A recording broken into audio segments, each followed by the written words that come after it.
Good evening, everybody. Welcome to the big one. Welcome to the Nurburgring, the Nordschleife, even more than that, the VLN layout of the Nurburgring course for this BSR race night. We've got, unofficially, we've got 3 BSR Kia races and 2 Porsche races, and the first of them is about to start any moment. Adam Bath here with Alex Simpson and Andrew Woodhouse.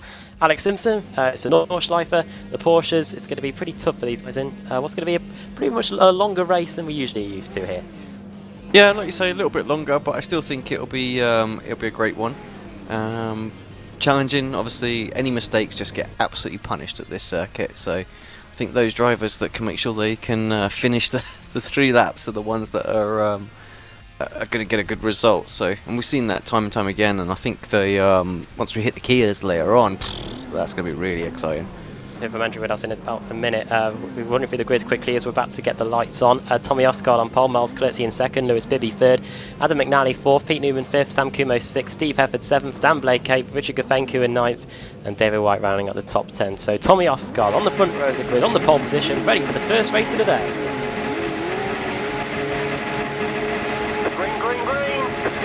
Runs away, and it's a good start from Miles Klurtzy, but it looks like a good second phase of the start by Oscar. Should keep him just about in the lead as we go into the first corner. Is it the hairpin, or are we going to be using the chicane here as we go into the first corner? We are going onto the full arena section, so there you go, Klurtzy versus Oscar for the lead here, and it's going to be Oscar, Andrew Woodhouse, who just has the lead going through the left hand. Yeah, he did well there, and yeah, full arena section, it's great to see that in use, and sure it'll make for some exciting racing tonight. We go through the second part of the arena section. Lewis Bibby up into second position. He beat me to a BSR World Series race victory at Donington a few months ago now, back in December. He's now trying to take the second position. We're using the shorter layout of the Grand Prix circuit, so we're just cutting up the inside here, what the DTM cars used, and behind Lewis Bibby, he's got his teammate Adam McNally as well, who had a good start. Problem for Steve Hefford, Alex. He's just dropped down the order.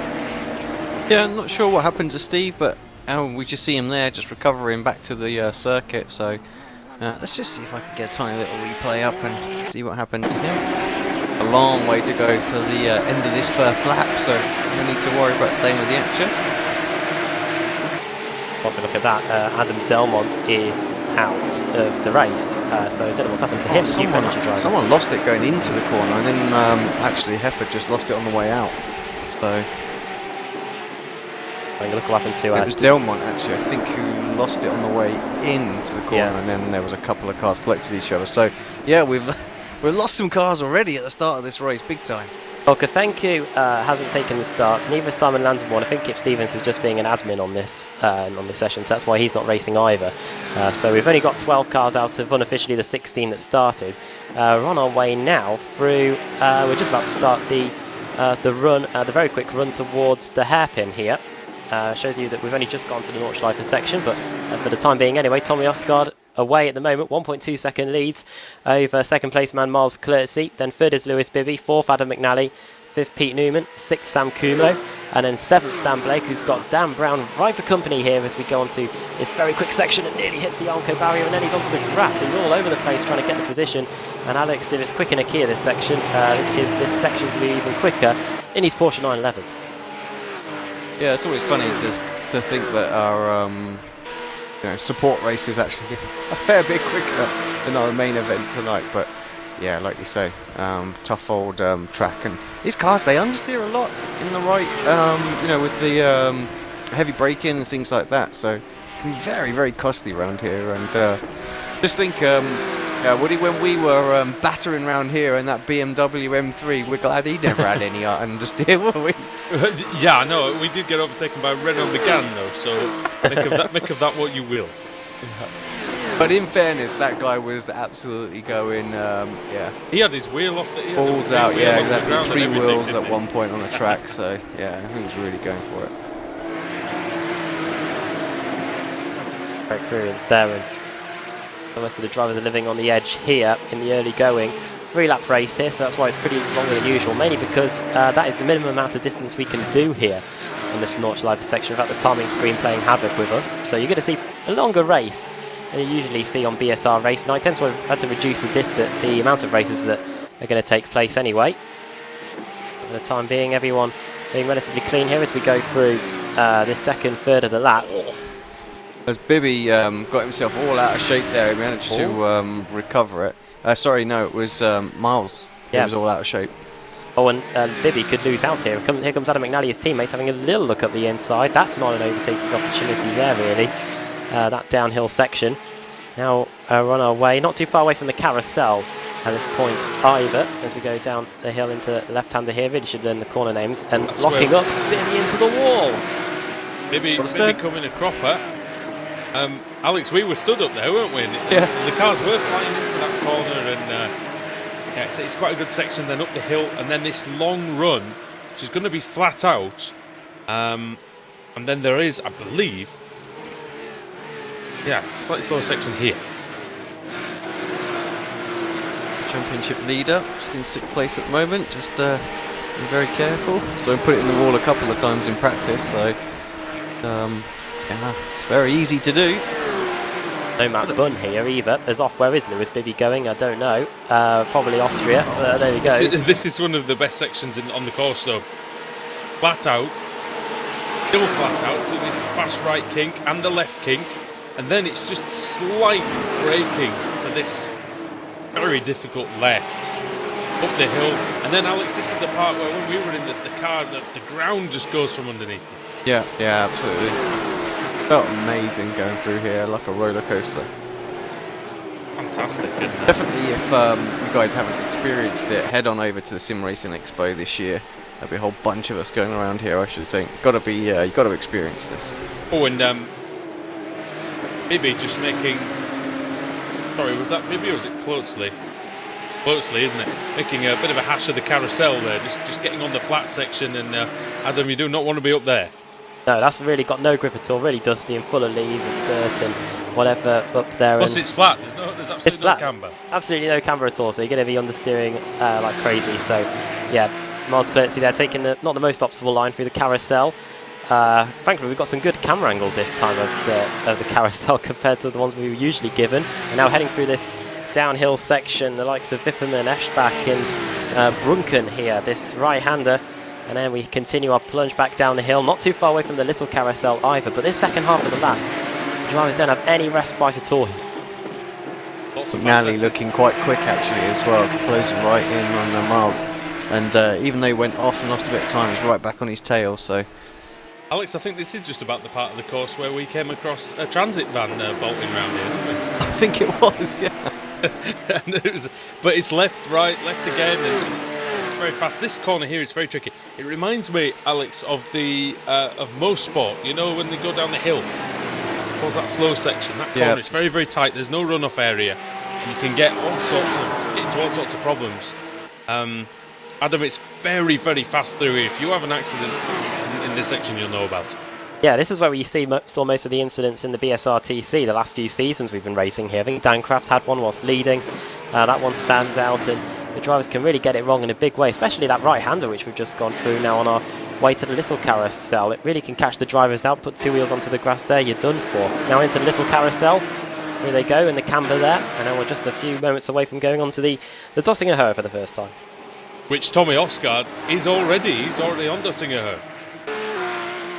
There he is. Yeah, he's flying away. 6-second lead. Lewis Bibby versus Sam Kumo. They are pretty close, and Sam Kumo also under threat from Dan Blake, who's closed back in. The last time we saw Dan Blake, he was quite a way away from Sam Kumo, but he's closed back in, and interesting to see how this slipstream train works down this straight. Well, it's a good battle, this, because Daniel Brown is there as well, and David White, so a lot of drivers really wanting to stake the claim. We remember the World Touring Car races here, Adam. Everybody bided their time, waited for Dottinger Höhe, because this was the one where really you can get a lot of time.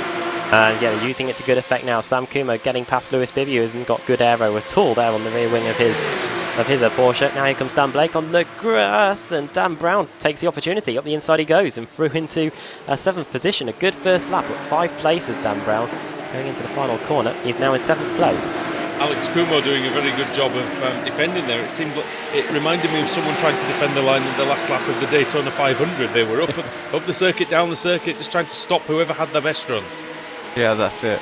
And I think Kumo definitely looked stronger in the first sort of half of this circuit as well. So, and you often see that, I think. You know, when you're really at one with this circuit, you know it like the back of the hand. You can really make a lot of time on people in that sort of second half of the circuit, because it tends to be the first half that you practice the most, of course. And also, and remember as well, boys, the GP layout, Adam, of course, is the one where most people have the most experience. Yeah, it's a track that people know well, that pass, and we only get to use a little bit of it because we're on the we're going on the shorter layout. Yeah, using the turn for the Mullenbach slide for them. Here we are. The inside goes Sam Kuma then on the pink Youth Energy car again. Lewis Bibby fighting back here after what looked like he was going to be losing a few positions. Kuma going to the outside. No, we're through for the Apex Cheese and Wine car just yet, but we've got 1, 2, 3, 4, 5 cars represented here. We've got Bibby, Kumo, and Dan Brown, Dan Blake. We've got forced out a little bit there towards the end of the opening lap, and the CQR car of David White as well, who's gained a position since the start of the race. So all these drivers scrapping over potential spot inside the top 5 as they go through the quicker chicane back onto the Nordschleife section of the circuit. Quick correction on my part as well. It's actually the sprint Strecker, isn't it? Yeah. Sorry, not the Mullenbach Schleife. That's a very, very short circuit, using only the bottom part of the track, the Dunlop curve. But we're missing out the Dunlop curve and Schumacher S, on the Ford curve and the Schumacher S here. Yes. And Bibby's at is that Bibby with the pink wheels? He's at a very, very good GP circuit, hasn't he, this time? Yeah, definitely. Has pulled away a good 1.5 seconds over Sam Kumo. Lewis Bibby, who sits outside 15th in the championship standings. While there's a little bit of a stalemate going on, we're running through the points because we didn't really get time to at the start. Sam Kumo leading the way, Dan Blake second, Conrad Venter third in the points, with Adam McNally fourth, Matt Bunn in fifth, not racing here today, well not in race one anyway. Christine Rose sixth, Michael Blake seventh, Andy Shield eighth, then ninth is Ashley Blake Hood, and Steve Hefford in 10th. Do you know where Conrad is, Alex? I think actually Conrad is doing some decorating on a bathroom and a bedroom, I believe. I did see a group message today. Well, so me and Conrad, we did season one, we did week one of season one of the Porsche Cup together around here, and neither of us were particularly quick. So I wonder if he's just taken the opportunity to kind of use it as one of his chopped rounds. Yeah, quite possibly. It's not been a circuit that I've ever really done an awful lot of laps on, you know. I've probably only done a handful. You know, I certainly don't know it. You know, I will get lost very quickly. Oh, that's mission for next year, isn't it? Nurburgring 24 hours. Learn it after that. What would you do, Woody? This or the Rally Monte Carlo, which we did last week in the BSRTC? I don't know. I'm equally as average at both. Oh, Blake versus White, and White nearly was through there, but Dan Blake holding on. Winner of race 2 in the Porsche Cup at Watkins Glen back at the start of the season. Good point, actually, for those who are following the British Sim Racers Rally Championship. It's a Rally Sweden this weekend, Adam. Have you been practicing? No. There we go, Alex. That's dedication, isn't it? I've done a little bit, but not very much. Indeed. I think we might have just lost Hefford and somebody else. Hefford was 2 Taylor minutes. Lane? Hefford was 2 minutes behind. Taylor Lane's in the pits, yeah. He's only been in there for 30 seconds as well, so he must have come a cropper. Oh dear. Hasn't gone well. Him and who is that? Stephen Minton having a battle. And oh dear. That's nearly an Adenauer force, isn't it? And that's he's just gone straight on into the wall. I think was there a little bit of contact? There was a lock-up, that's certain, but did he go into the back? Let's have a look. Did Minton move over a little bit? On the curb, didn't he? Yeah. Oh, and who else is in the pits there? That's Simon Landemore with a very battered car. And Landemore's only just joined the pits. I think he's come round to complete the lap. So. Oh, is that the first lap? Yeah, it will be. Yeah, he hasn't done a tow. He's come round to complete the first lap. The car is absolutely destroyed because. Oh dear, I don't even want to have a look at this. Caught on camera, Simon Landemore. Well, the car was already broken at this point, but he spins into the wall at the end of the Dostinger and then crashes into the pit wall because he goes into the wrong pit lane. Goes into the Nordschleife pit lane instead of the GP pits. Well, okay, fair enough. Caught him crashing as well on his own, a busted car. So. Dan Blake's just taken Sam Kumo. Kumo went off in the middle part of the lap. Then you've got David White next for CQR. So Sam looked strong, Alex, in the first lap of the Nordschleife. Guys, Not so much in the second we're one. missing something here. There's a change for the lead. Bobby Oscard's Problems dropping for down the Ostergaard, order. and he's very, very slow. I'm guessing he's hit something. Some damage out there. Oh, Let's see if we can't find that. Exit the carousel. Going through the left-hander. Oh, does he spin it? Spins it And on he's had exit. to do a 3-point turn as well. So he doesn't hit the wall there. Trying to get the car going again. Then another reverse. Back it up. And then you're good to go just about. But he has lost the lead and he's lost second. You're right, it doesn't Full look like he's speed? got damage, but yeah, so he was just recovering when we joined it. So it's on, that's for sure. Well, that makes it very interesting, doesn't it? Miles closely now in the lead. Miles Klurtzy, car 226. Started second on the grid, now leading. They're not too far away from the little carousel again here on the second lap of the race. We are past the halfway mark now, really, in this 3-lap opening race of the day here at BSR Race Night. He's just heading down the Flansgarten, and then he's on his way to the, bear with me, the Schwalbenschwanz part of the circuit. And then, there we go. And then it's the mini carousel. Yep. And we'll see what... like I said, this is a very fast part of the circuit, this. Klurtzy really pushing hard in that 911. This is quite a difficult corner. It's been off camber. It's one of the few with any sort of runoff on the exit. Here's the little carousel, locks up a bit. Good exit from there. Really got on the power well, and now he's going to go into Galgenkopf. McNally completely missed the carousel there as well. When he was up the top, and of course Ostergaard picked it up beautifully and just straight through. And that just goes to show the difference with getting the line just absolutely spot on through there. It's worth a good sort of 3/4 of a second. So we go on board with McNally down Dottinger, Alex, and see if he can close. Yeah. Dottinger in the district of Mospaf. We go through 3 of them. We go through Nurburgring, Adenau and Dottingen on our way around this very long circuit. And next to the road here is it's just a long dual carriageway, Alex, isn't it? And it runs exactly parallel to Dottinger. Yeah, it looked like they were all pretty much bouncing off the rev limit or near enough there. It's all closing up nicely here. Good final sectors by Oscard and by McNally, Adam. Onto the front straight we go then, over the line to start the final lap. I wonder if anyone set any valid lap times, but we'll see what they do. Over the line, 8:13.9, sorry, I should say, Klurtzy, as Oscard has a little look at the inside of Klurtzy there into the first corner. Crazy how he's just been able to gain all that time back in the straight. But now Miles Klurtzy's got a bit of defending to do for another 163 corners. No pressure. Yeah, just a few corners. And we sat in that Mercedes grandstand. It's a great place to watch the action as well. You can see a lot of the circuit from there. A lot of this top part of the circuit, at least. Anyway.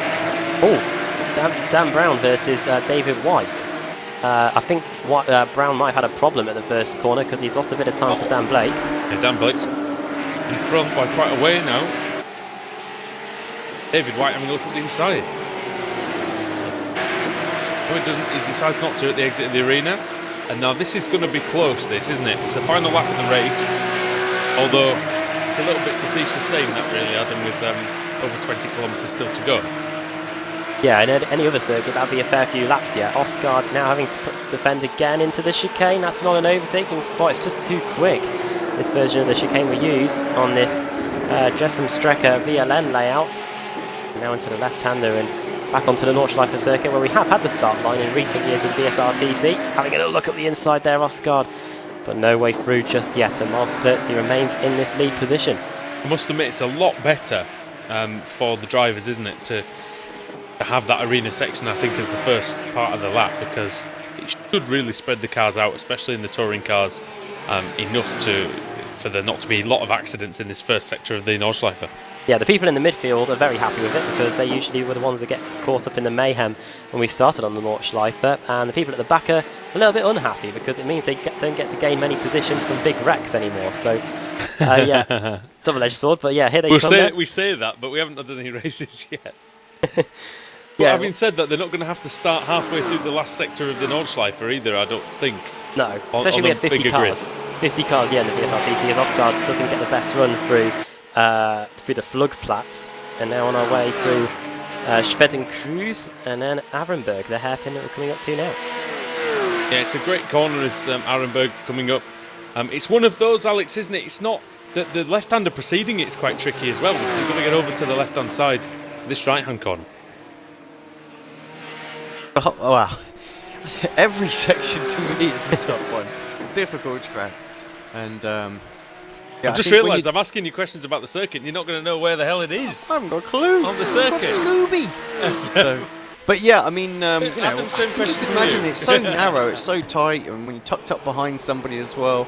This is why, I mean, although Ostergaard was a good sort of, 6 seconds quicker in the first lap, don't expect him just to make a move like anywhere, because it's so tight and narrow. It's very, very difficult to get a run and get by. The thing is, in fairness, say Adam, what's the circuit that we normally go to? Say the Brands Hatch GP, is that about 4 kilometres, something like that? Something crazy, yeah. So 6 seconds over 6 laps of the Brands Hatch GP, you wouldn't really expect it to be easy for someone to make a move. I think Oscar was trying there, wasn't he?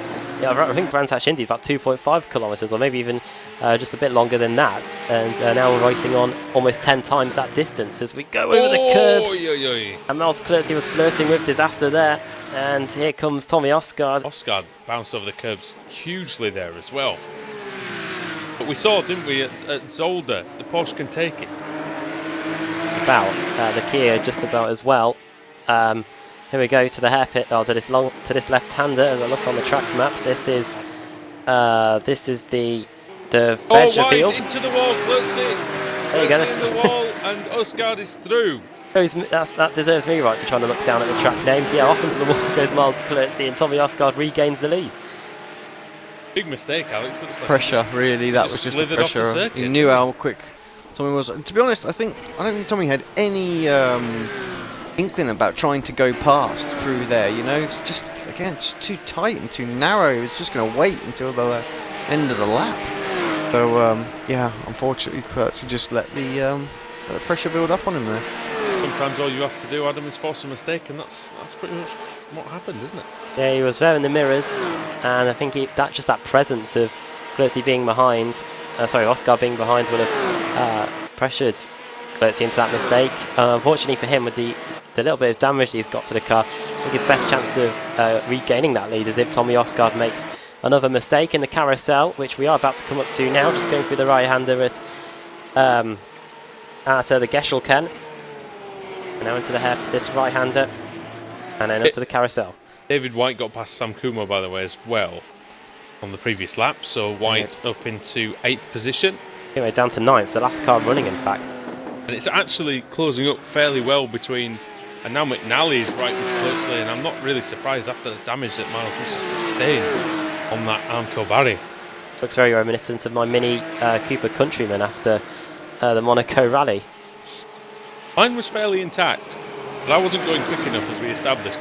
But Adam McNally certainly is going quickly at the minute in his pursuit, and he's got a perfectly clean car. And you know what? That might tell Alex when we get to Dottingham. It might just mean that he's got that enough straight line speed to power through. Yeah, that's it, exactly that. I think it's in McNally's favour just to keep piling that pressure on wherever he can. Maybe force another mistake, or like you say, just he's there, ready to pounce down the straight. Look at Lewis Bibby as well, Adam, and P5 is really closing in on Newman. Bibby and Newman. Good recovery from Bibby, because he was quite a way behind Newman after his accident as well. Almost in exactly the same place, wasn't it? As his teammate. As Klurtzy. Well, yeah, Bibby was in that fight with Blake, Brown and Kumo, then it pulled away from them, and then all of a sudden he's now found himself right on the back of Pete Newman here as we go down the hill. On our way to the little carousel again through this long right-hander, and quick flick back to the left, and Bibby all sorts of out of control there. Nearly had an incident with the wall as he goes onto the curbs on the outside, but he's able to rescue it. Stays in that 5th position. Could be a 4th by the time we get onto the Dottingham. Definitely be that, and Just checking on the guys in the pits. Actually, we've got Minton, Lane, Hefford, Delmont, and Landemore. Remember, if they do get out in good time in the next sort of 4 minutes or so, then they're going to score some points, aren't they? So they can get back out and finish lap 2. They'll be on the score sheet. Yeah, that's a good point. I'm not sure if they will run. That's the thing. There's only one car in there that. Some of the cars are looking like they're in a decent state now, Adam. There might be Minton especially, and Delmont could get back out there, it looks like. We'll see if any of them hear you.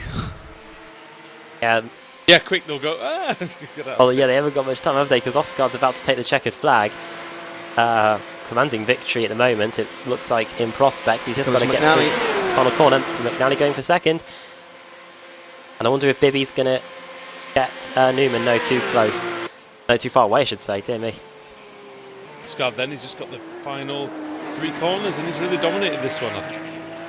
Fantastic. There was just that small mistake, but once he got back up to Miles Klurtzy, it didn't look in doubt. And yeah, race 1 of the day. Also, McPaint, it looks like, as well on the car, so they'll be very happy with that. Oh, that's not over between McNally and Klurtzy. It's going to be fairly close over the line. Where is the timing line here? It's the early one, and it goes to Adam McNally by 1/10 of a second. Blake, then Dan Brown. That's a position change that's happened on this lap. Blake up to 6th position, 7th for Dan Brown, and then 8th over the line. It's going to be David White, and Sam Kumo will be the last car then. We're waiting for Stephen Minton and Taylor Lane. They're still being shown on our official screen as being on the same lap as leaders. Anybody still? Adam Delmont has come back out. Basically stationary though, so. What's going to happen there? Does that mean he's going to classify ahead of Minton and Lane, or? I don't know. Not go far enough. Might do.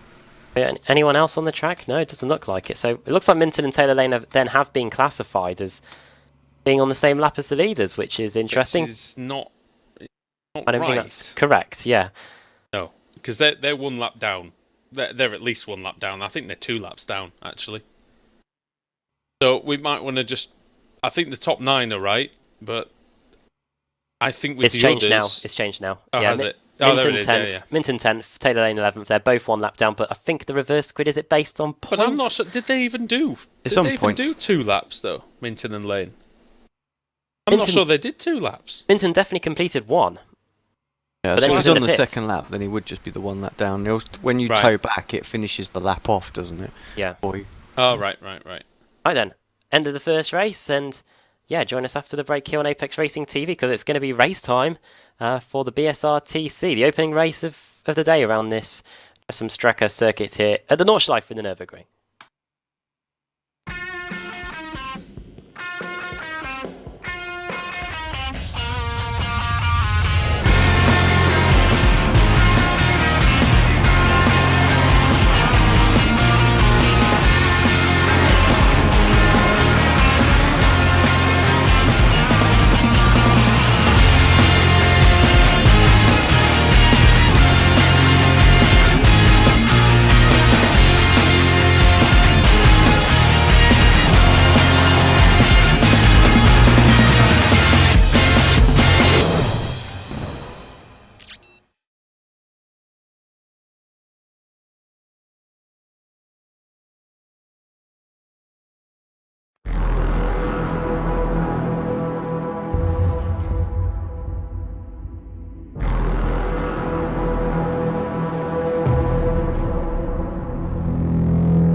Simulated racing can be awesome, but it can also be kind of a free-for-all. Interestingly, auto racing faced the same problem in its earlier days. Whether it was on the back roads, the beaches, or the city streets, the racing was fun. But there was always a certain level of chaos and danger, until some folks came along and put some order to all of this. Stuff like official racetracks, regulations about weight and equipment, and enforcement of standards. That's what gave us high-speed excitement, fast-paced action, and photo finishes. That's when racing became racing. The guys over at iRacing.com have made the same transformation in the world of sim racing. Sure, they've got the most accurate tracks and realistic cars out there, but that's just the start. See, iRacing analyzes the performance and results of each driver in every race, so you can be sure you're always placed in races where the competition will be tight, and that those reckless drivers who ruin it for us all are kept in the pits. Not to mention that with over 45,000 active members already in their vast community, you can find races day and night, so you can always get in on the action. You can even join a league of your favorite series. And since updates are always automatic, you don't have to worry about software and can focus on the track. Zip up your fire suit and check out iRacing.com.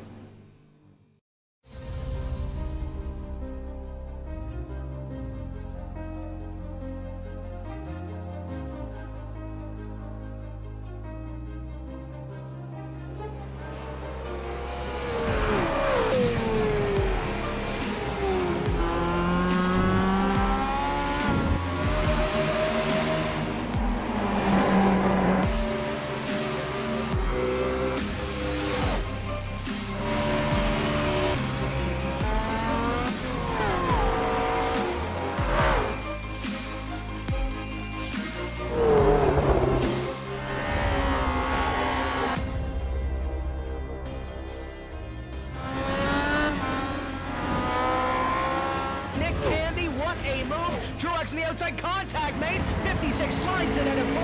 Who's going to be at the stripe? Dead even. Give it to Ryan Truex. Truex is your winner over Tandy.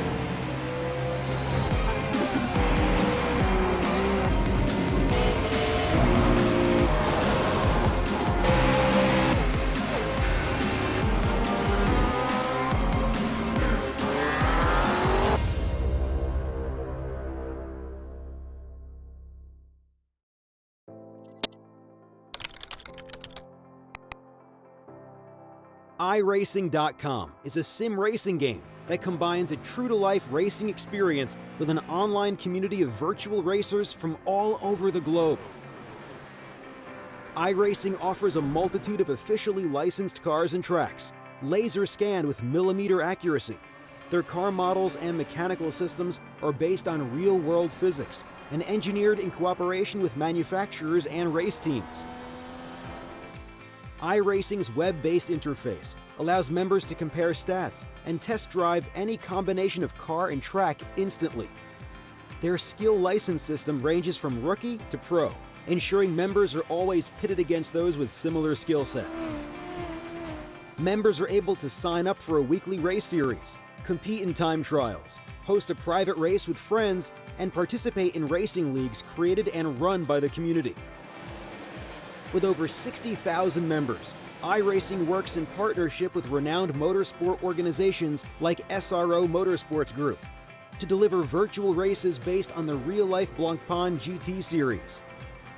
iRacing's Blancpain Endurance Series features team racing, giving members the ability to build a team and participate in races ranging from 3 hours to 24 hours.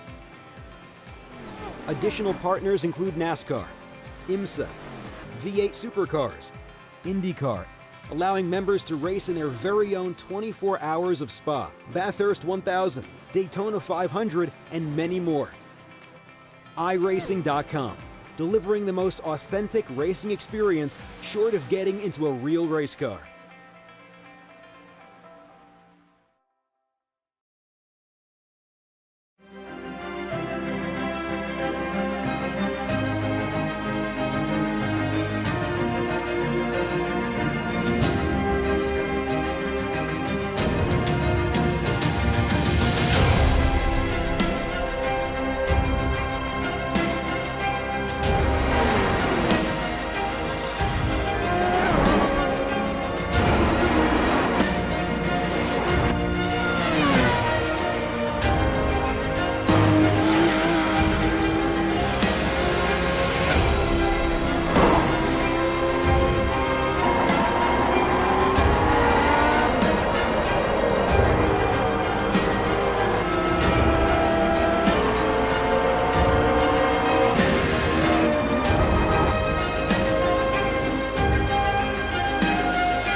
Who's starting, by the way?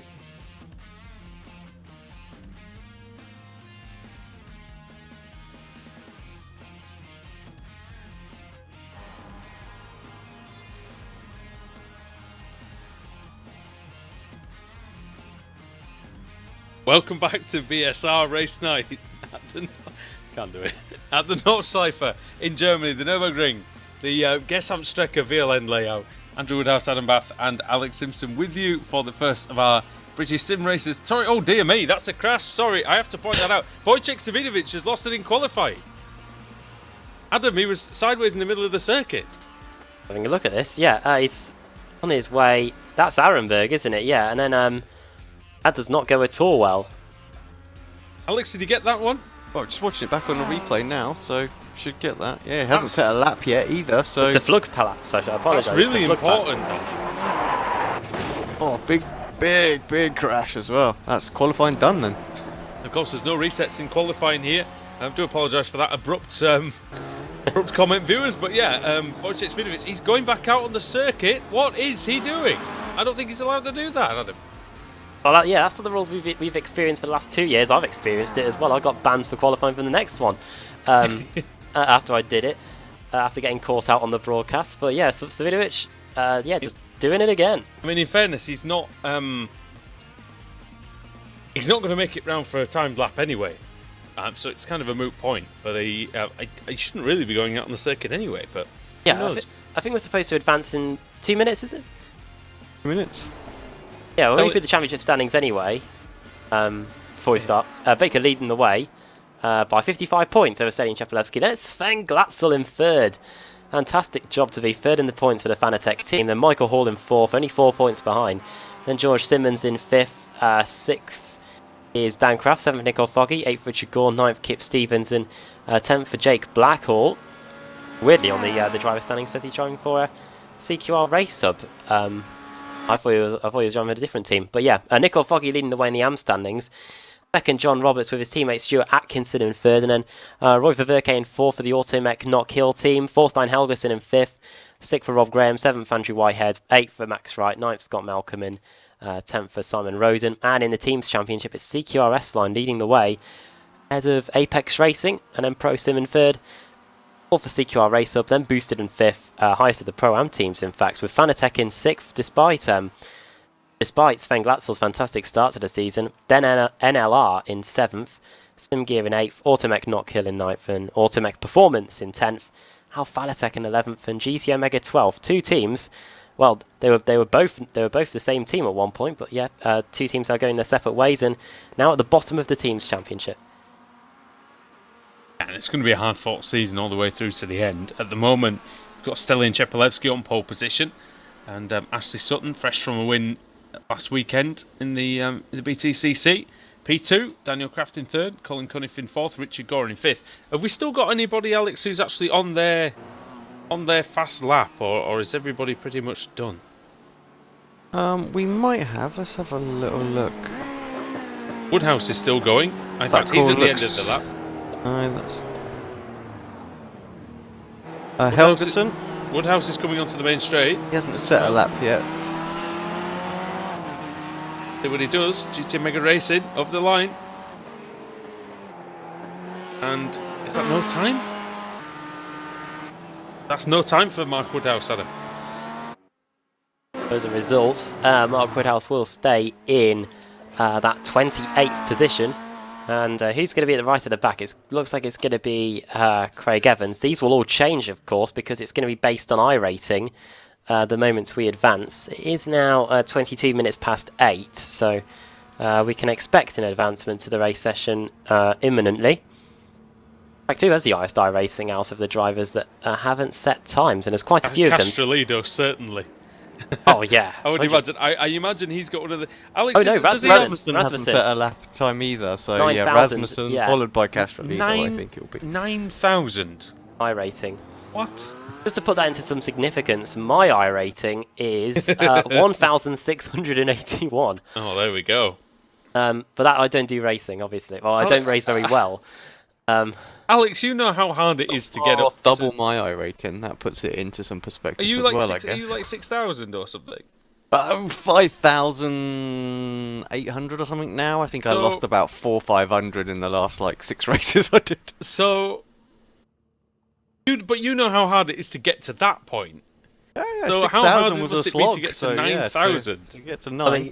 I think I'm more worried about my safety rating than my iRacing. I need to be, definitely. Oh yeah, that's when you through this. Yeah. It's definitely Stelian Chepelevsky is worried about one thing, and that's winning this race. He's very good round here. Indeed he is, but he's got to be worried about Ash Sutton, who is off the back of a brilliant race meeting in the BTCC at Alton Park at the weekend. He's starting second. Third, Dan Craft. Fourth, Colin Cunniff. Get in there, Colin. That's good. That's a great result. Fifth for Richard Gore. Sixth, Sven Glatzel. He's back at it again. George Simmons, seventh. Andreas Katz in eighth. Paul Smith. Well done, Paul. You're up inside the top 10 at one of the most trickiest tracks on iRacing. 10th for Pete Harrod. Jamie Ayres in 11th. 12th, Diogo Melro. 13th for Jake Blackhall. Then Dennis Melchers. That's a familiar name. He's in 14th. 15th for Maciek Sakovic. 16th, Laura Bond. 17th for Roy Ververke. Then it's Mark Johnston in 18th place. Blast from the past there. Matthew Keever, 19th. And 20th, Stephen Baxter. And then Lorne Murray is the last car to set a time in a 47-car field. So that pretty much says that less than half the field were able to set a representative lap time. Yeah. It's like an official series race, Alex. Nobody's qualified for it. Dennis Melcher, though, very, very fast driver in the VW Jetta. He's moved over to the Kia. I have to mention him because otherwise he won't leave me alone for the rest of the week, I imagine. But well, good luck, Dennis. I hope you do well. I hope you finish the race because that's the first obstacle. Watch out for John Roberts as well. King of the Ring around here. He was the King of the Ring indeed. His Royal Highness, yeah, has returned to his kingdom.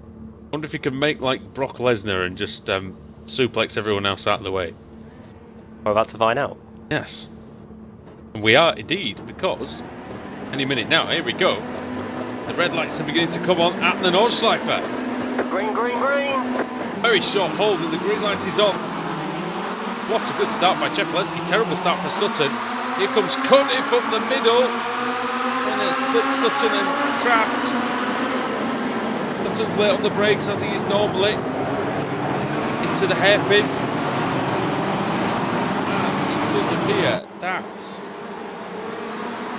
everybody has made it successfully round the hairpin. And they Chepelevsky's made a mistake. All that Sutton needs, and he takes the lead. Oh, he just went wide there, Alex, and that's an easy one for Ash Sutton, isn't it? Yeah, candy from a baby there. Just unusual to see Stelian make those type of mistakes early on, though. But yeah, he's still there, and he'll still be confident after getting pole, I'm sure. Colin Cunniff fighting to defend fourth place from Sven Glatzel. Just behind them is number 36 Andreas Katz, number 7 Henrik Gore, and number 7 George Simmons. Here comes Paul Smith. Paul Smith looks to take Simmons, Adam, as they go through the kink towards the V-Doll. There you go. Paul Smith, car 16. This is George Simmons, two experienced hands at the Kia. Up the inside, Simmons is able to hold on to the position. Paul Smith in ninth position where he started. He's got his teammate Pete Harrod, who he commentated on winning 2 championships Rasmussen. Rasmussen flew up the inside of what a start from him. 2 cars into the left-hander to begin the Nordschleife. Well, he didn't set a time and qualify, but it's still meant he started 22nd on the grid, and he's already gained 9 positions. So good start from Rasmussen as we go onto the Nordschleife section of the circuit for the first time. It'll be interesting to see how some of those drivers make their way through the field, because fast drivers who qualified in the top 20, so it's not going to be easy, as Rasmussen now up behind Jake Blackhall, is it? And Blackhall, the race winner in the series, he's no slouch, so it's not going to be, well, I was going to say it's not going to be easy for Rasmussen to get past, but it is. He's through. Right, and Sutton under a lot of pressure on the front. What I was thinking as well. He's all over the place. Chepelevsky. That was over the flood class. He got some air. We saw Savinovic crash in qualifying at that exact moment. See if Dan Crafts can get in the mix here and ruin these two's scrap for the lead over the top of the crest at the Schwedenkreuz on the brakes. He had to brake there, did Chepelevsky. Now into Arenberg. Quite a difficult braking area that. Very easy to go wide into the gravel. Probably one of the only corners on the circuit that's got a decent amount of runoff area. I think it's the only large gravel trap on the circuit, that's for sure. Putting up the speed again. Wojciech Svidovic making his way through. But no, he's right at the back now, Svidovic. I think he had a pit lane start as well by the looks of it. So, So the qualifying didn't matter at all then. There we have it. that might be why he was just out there, yeah, absolutely having a ball. With the Ball Calenard. of flame. Probably why he didn't have to worry about the one-car rule as we go in to this left-hander here at Meskesveld, that's isn't it, I think? Meskesveld, isn't it? Yeah, and then the Calenard. You can see Colin Cunniff taking a bit of a different line there to try and get some sort of advantage and close in on Dan Kraft, who's giving Chepelevsky a bit of room for discomfort here. Tell you what, it's a fantastic spectacle to see these BSRTC cars flying around this circuit. Alex, we've always wanted a race like this where there's many cars in the race, where next to no accidents so far, and they can just all race each other and have these slipstreaming battles. Yeah, great so far. Honestly, I thought there'd be quite some separation throughout the pack. This track really does sort of tear it up a little bit and just spit out those that are weak. So, but as it is, everybody just really, really close. Off goes Chepelevsky a little bit. Sort of straddling the curb, coming out of that right-hander, but nothing really coming of that. And then this great section here. It's part of the course, and a long right-hander up the hill. And flat out through these kinks, we mentioned them earlier. Big left kink here. Just say I'm so happy to see Cunniff back in the series and pushing hard. I mean, and he is pushing hard as well. But up there as well and doing well. Here we go. Elliot Chepelevsky's trying to go around the outside of Sutton. He's on the grass. All side by side. Sutton's late on the brakes. They make contact. Door handle to door handle. Sutton's forced wide. Chepelevsky's through. That's a great move. It's very, very difficult, Adam, to make moves around this circuit, and that's a good one by Stelly. By the time it's perfection, and you've really got to use all parts of the track and maybe even a bit of the car in front, and that's what Chepelevsky did up into the lead just before the carousel, and now he's got to deal with his teammate. Into that very corner then, the aforementioned. You've got to have a lot of trust with the driver that you're racing against there, and he knew that he could squeeze Ash there, and Ash isn't going to come over to do anything rash. So great, great bit of driving from both there. Sutton, who's been almost single-handedly carrying the Subaru program on his back this season, Adam, and but now he's got Daniel Kraft on his back.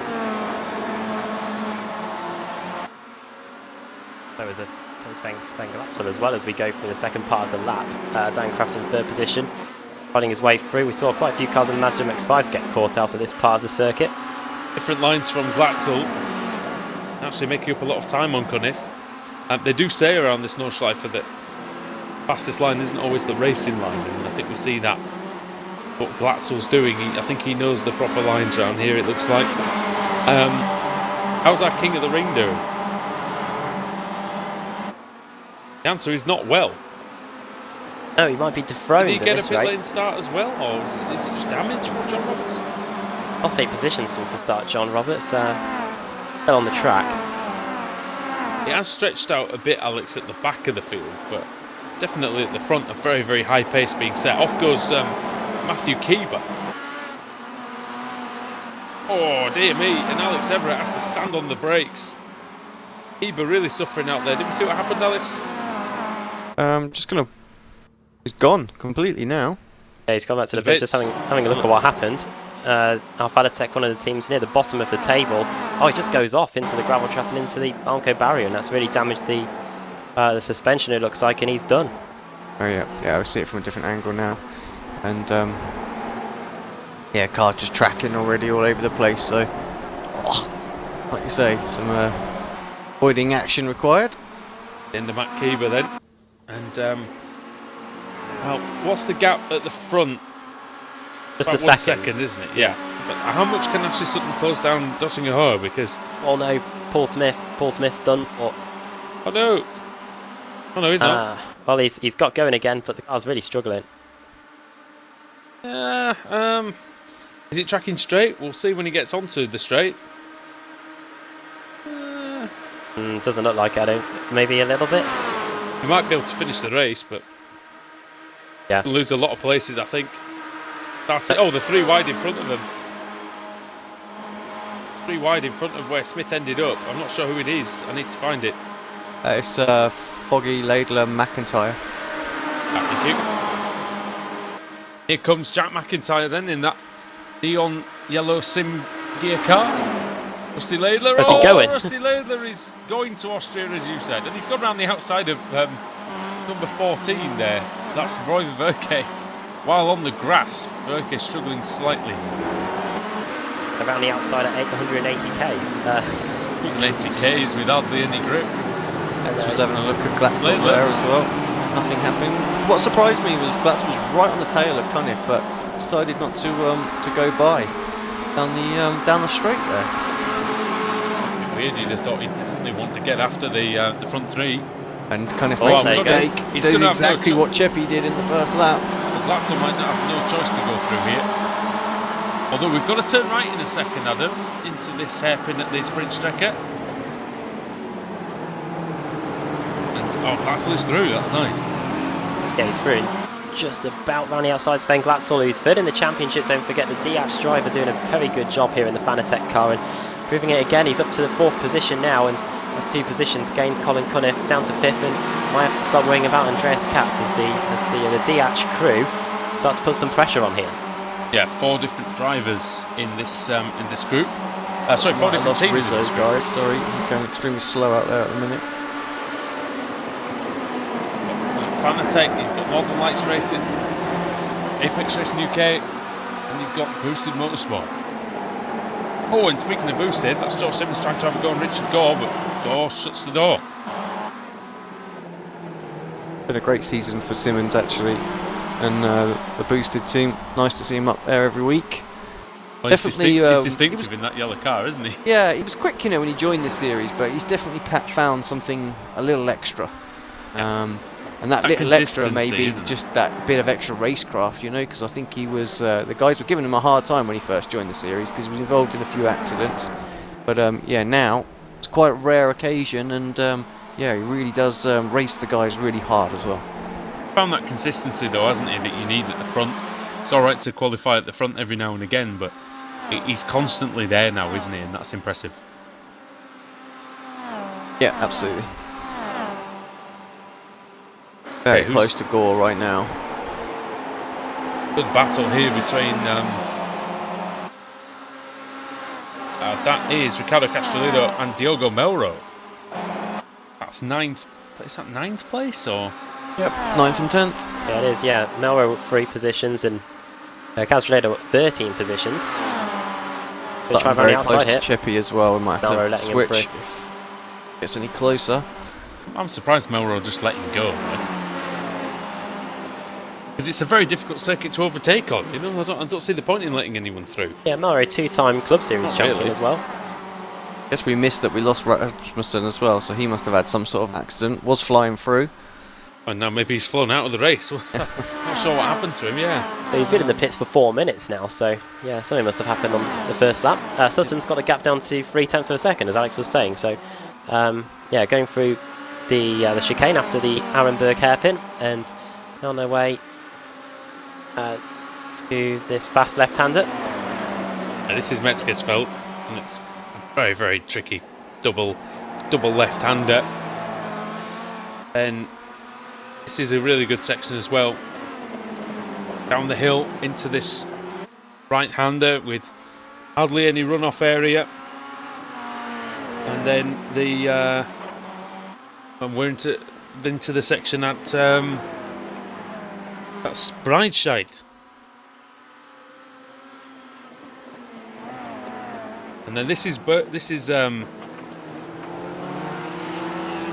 very good section of the course because there's a lot of elevation changes, and the curbs as well can bite you. You do not want to get on those too much. The lovely part of the course here. That's only 6/10 of a second away then. Third Dan Krabs, fourth is Sven Glatzel, then fifth Cunniff, sixth is Katz, and seventh Gore. Simmons in eighth, then Castredo in ninth, and Mel are rounding out the top 10. Just seeing if there's any other closer battles going on the circuit at the moment. Laura Bond and Jake Blackhall actually are pretty close together. As well as Maciek Sakovic. Oh, good to see Sakovic out there, isn't it? In the Team Mad car. They're just heading towards Bergwijk now. It's roughly about exactly halfway around the lap, Adam, I think, Bergwijk. Yeah, it is pretty much. Laura Bond having a go then.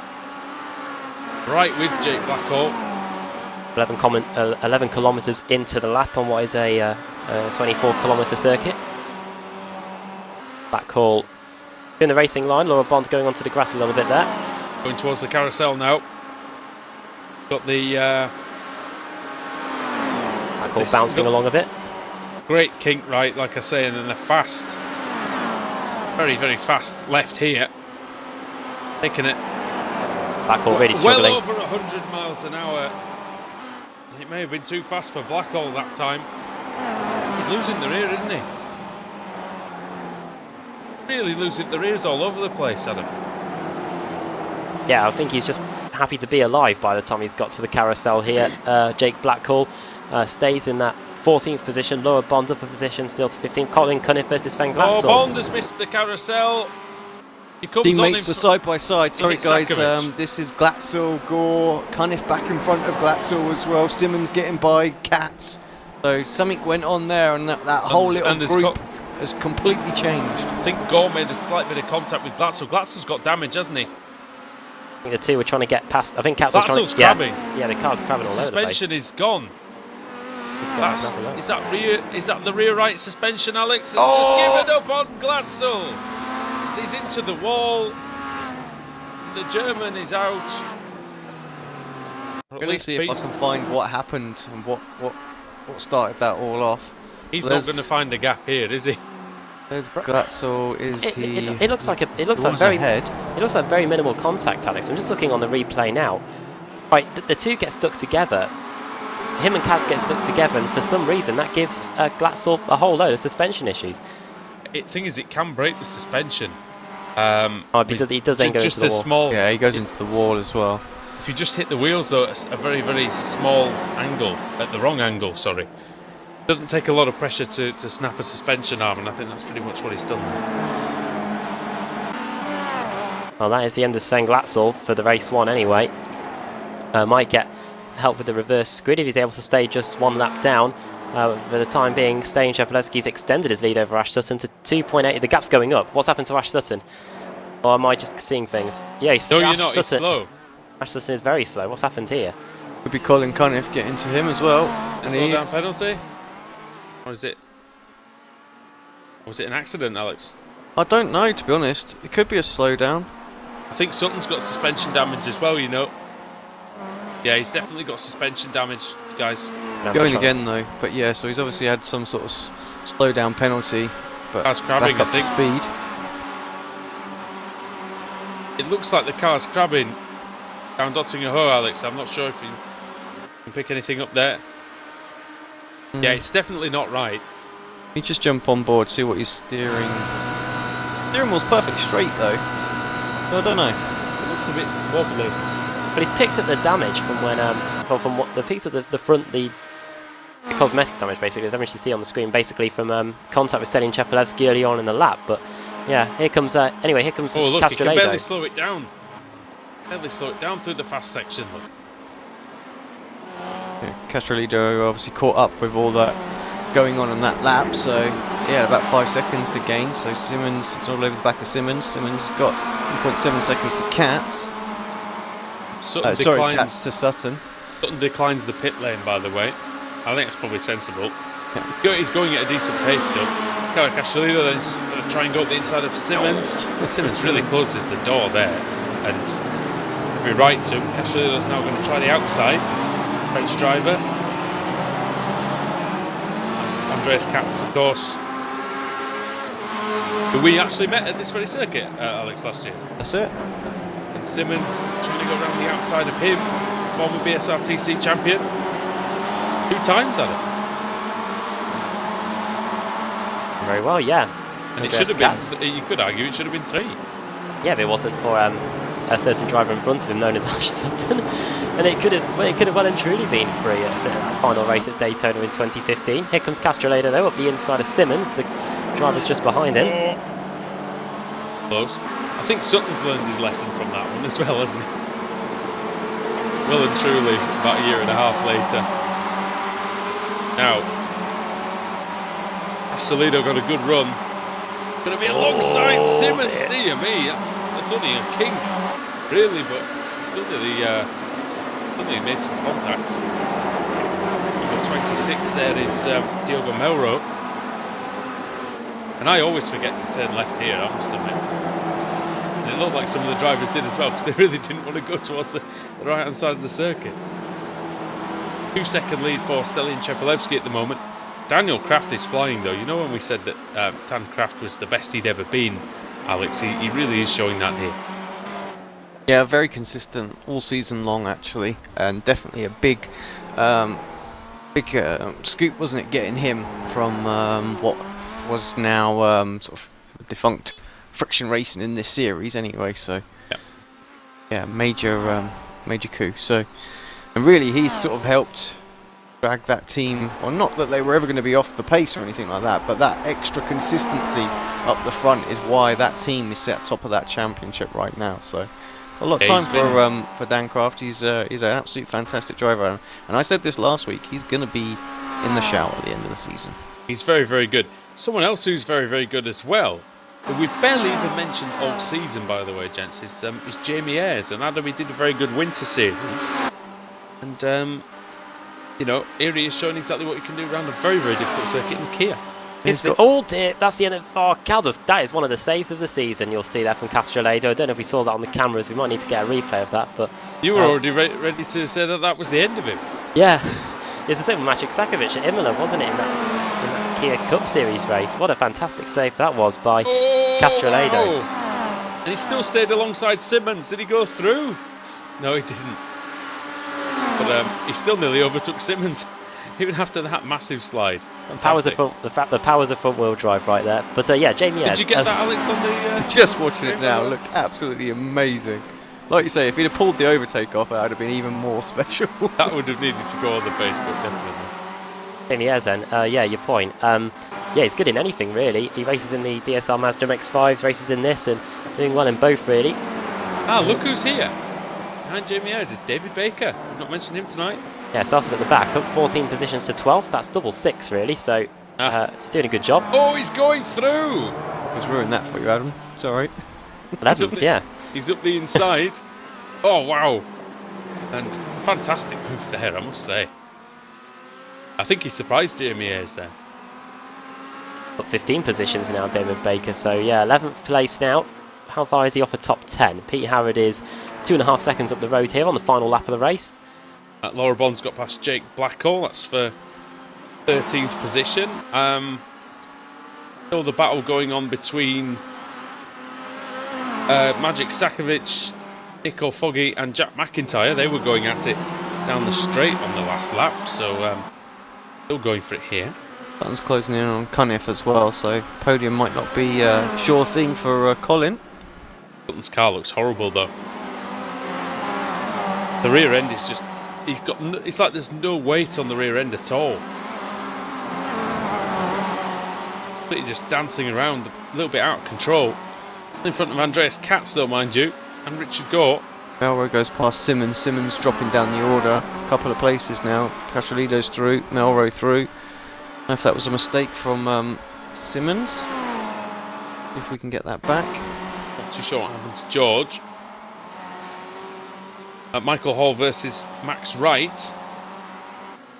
That's for 20. Oh, unfortunately got just a little tag from Ricardo there. Just enough of one just to send him wide. Did well to recover it up so he didn't get massive damage. But yeah, little bump and run there. Well, there you go. I suppose it's one of the circuits, isn't it, Adam, where the bump and run is sometimes needed almost. Well, yeah, just look at Stelian Chepelevsky. It wasn't almost a bump and run, but maybe just a tap and go there. And yeah, Oh, Simmons and Harrod side by side into the carousel, but Simmons, yeah. Simmons has got nothing. His car is a mess. Thankfully for him, there's only just about half a lap to go, so he might still be able to get a top 10, maybe a top 15 if David Baker's able to get past. And Baker's closing in at a fair rate of knots, actually, so the boosted car might have to concede a top 10 result here. Hey, Baker will smell those extra points, and it'll smell very, very good indeed. Jablowski is only half a lap away, really, from... Problems for Castrolido as well. He's yeah, on Melrose got place by. So Melrose now up into 7th position, Castrolido down to 8th. Great from Melrose, really is. I'm going to check on Dennis Melcher. Is he still going? Yes, he is. I think he's quite a way down, though, so I don't know what's happened to him. Button right on the tail now of Collins, so final podium position. He'll be 4th out, last part of the lap. Quite a few cars out, by the way, but yeah, Cunniff's going to have to defend here because, of course, even though it's the last part of the lap, Adam, it's the worst part of the lap to have to defend. Dottinghoe involved, and even the last part of the Grand Prix straight. Oh yeah, Colin Cunniff's really going to be hoping that he can somehow stop Ash Sutton on the Dottinghoe because he's not going to pick up much slipstream in front. By the way, David Baker is up into 10th past George Simmons, but here they go. Oh, Colin Cunniff taking a whole load of curb there on the inside, Sutton doing some more on the outside. Picked up a slowdown penalty at this part of the circuit a lap ago. Down to the right-hander and on their way towards the mini carousel here. It's just after this left-hander, and there it is. Ash Sutton might not be waiting before we even get to the Dottinghoe. He's right on the back of the Northern Lights Racing team. Do the mini carousel then. Good exits from both. Cunniff just a tiny bit slower, but Sutton's car, it did not look stable through some of the corners that it had to be stable in. So I don't know whether he's going to have the ammunition here to get through, because he is side by side, but he hasn't really got a hell of a lot of momentum, has he? Cunniff's let him go, hasn't he? Collins let him go to pick up the slipstream quicker. He might come back at him now. Something's happened to Ricardo Castrolado, who's lost even more positions, but here comes Colin Cunniff. We need to keep an eye on the leader as well. Stelian Chepelevsky, he's not going to be far. Oh, he's coming back. And look at Cunniff, he's flying through now into this really frighteningly fast left-hander. He's going to overlap him. There's nothing Sutton can do, or is there? Oh dear me, here we go. Sutton sideways, and then we're going to get the winner. We get the winner coming through. Surely Stelian Chepelevsky wins the race here at the Nordschleife, race one of the evening. Daniel Kraft coming through for 2nd place. Is it going to be Cunniff? Is it going to be Sutton? I think it's going to be Cunniff. Great driving from Cunniff. Very intelligent that was. Yeah. Yep, suckered him in there, didn't he, really? And yeah, excellent Oh driving. dear. Very smart. Oh, look at this between big Foggy crash. and the 13th, 14th place. This is great. Oh, wow. Big crash for Laura Bond and Nathan Davis, by the way. McIntyre, did they finish the race or No, Davis disqualified as well. Big gaggle coming across there. Laura Bond might just make it across the line, actually. Well, this was a battle for... See what happened to Laura. was a battle for... Oh, so Laura. Oh, Laura had made a bad mistake, lap already, yeah. I think. I think Laura had a terrible lap already.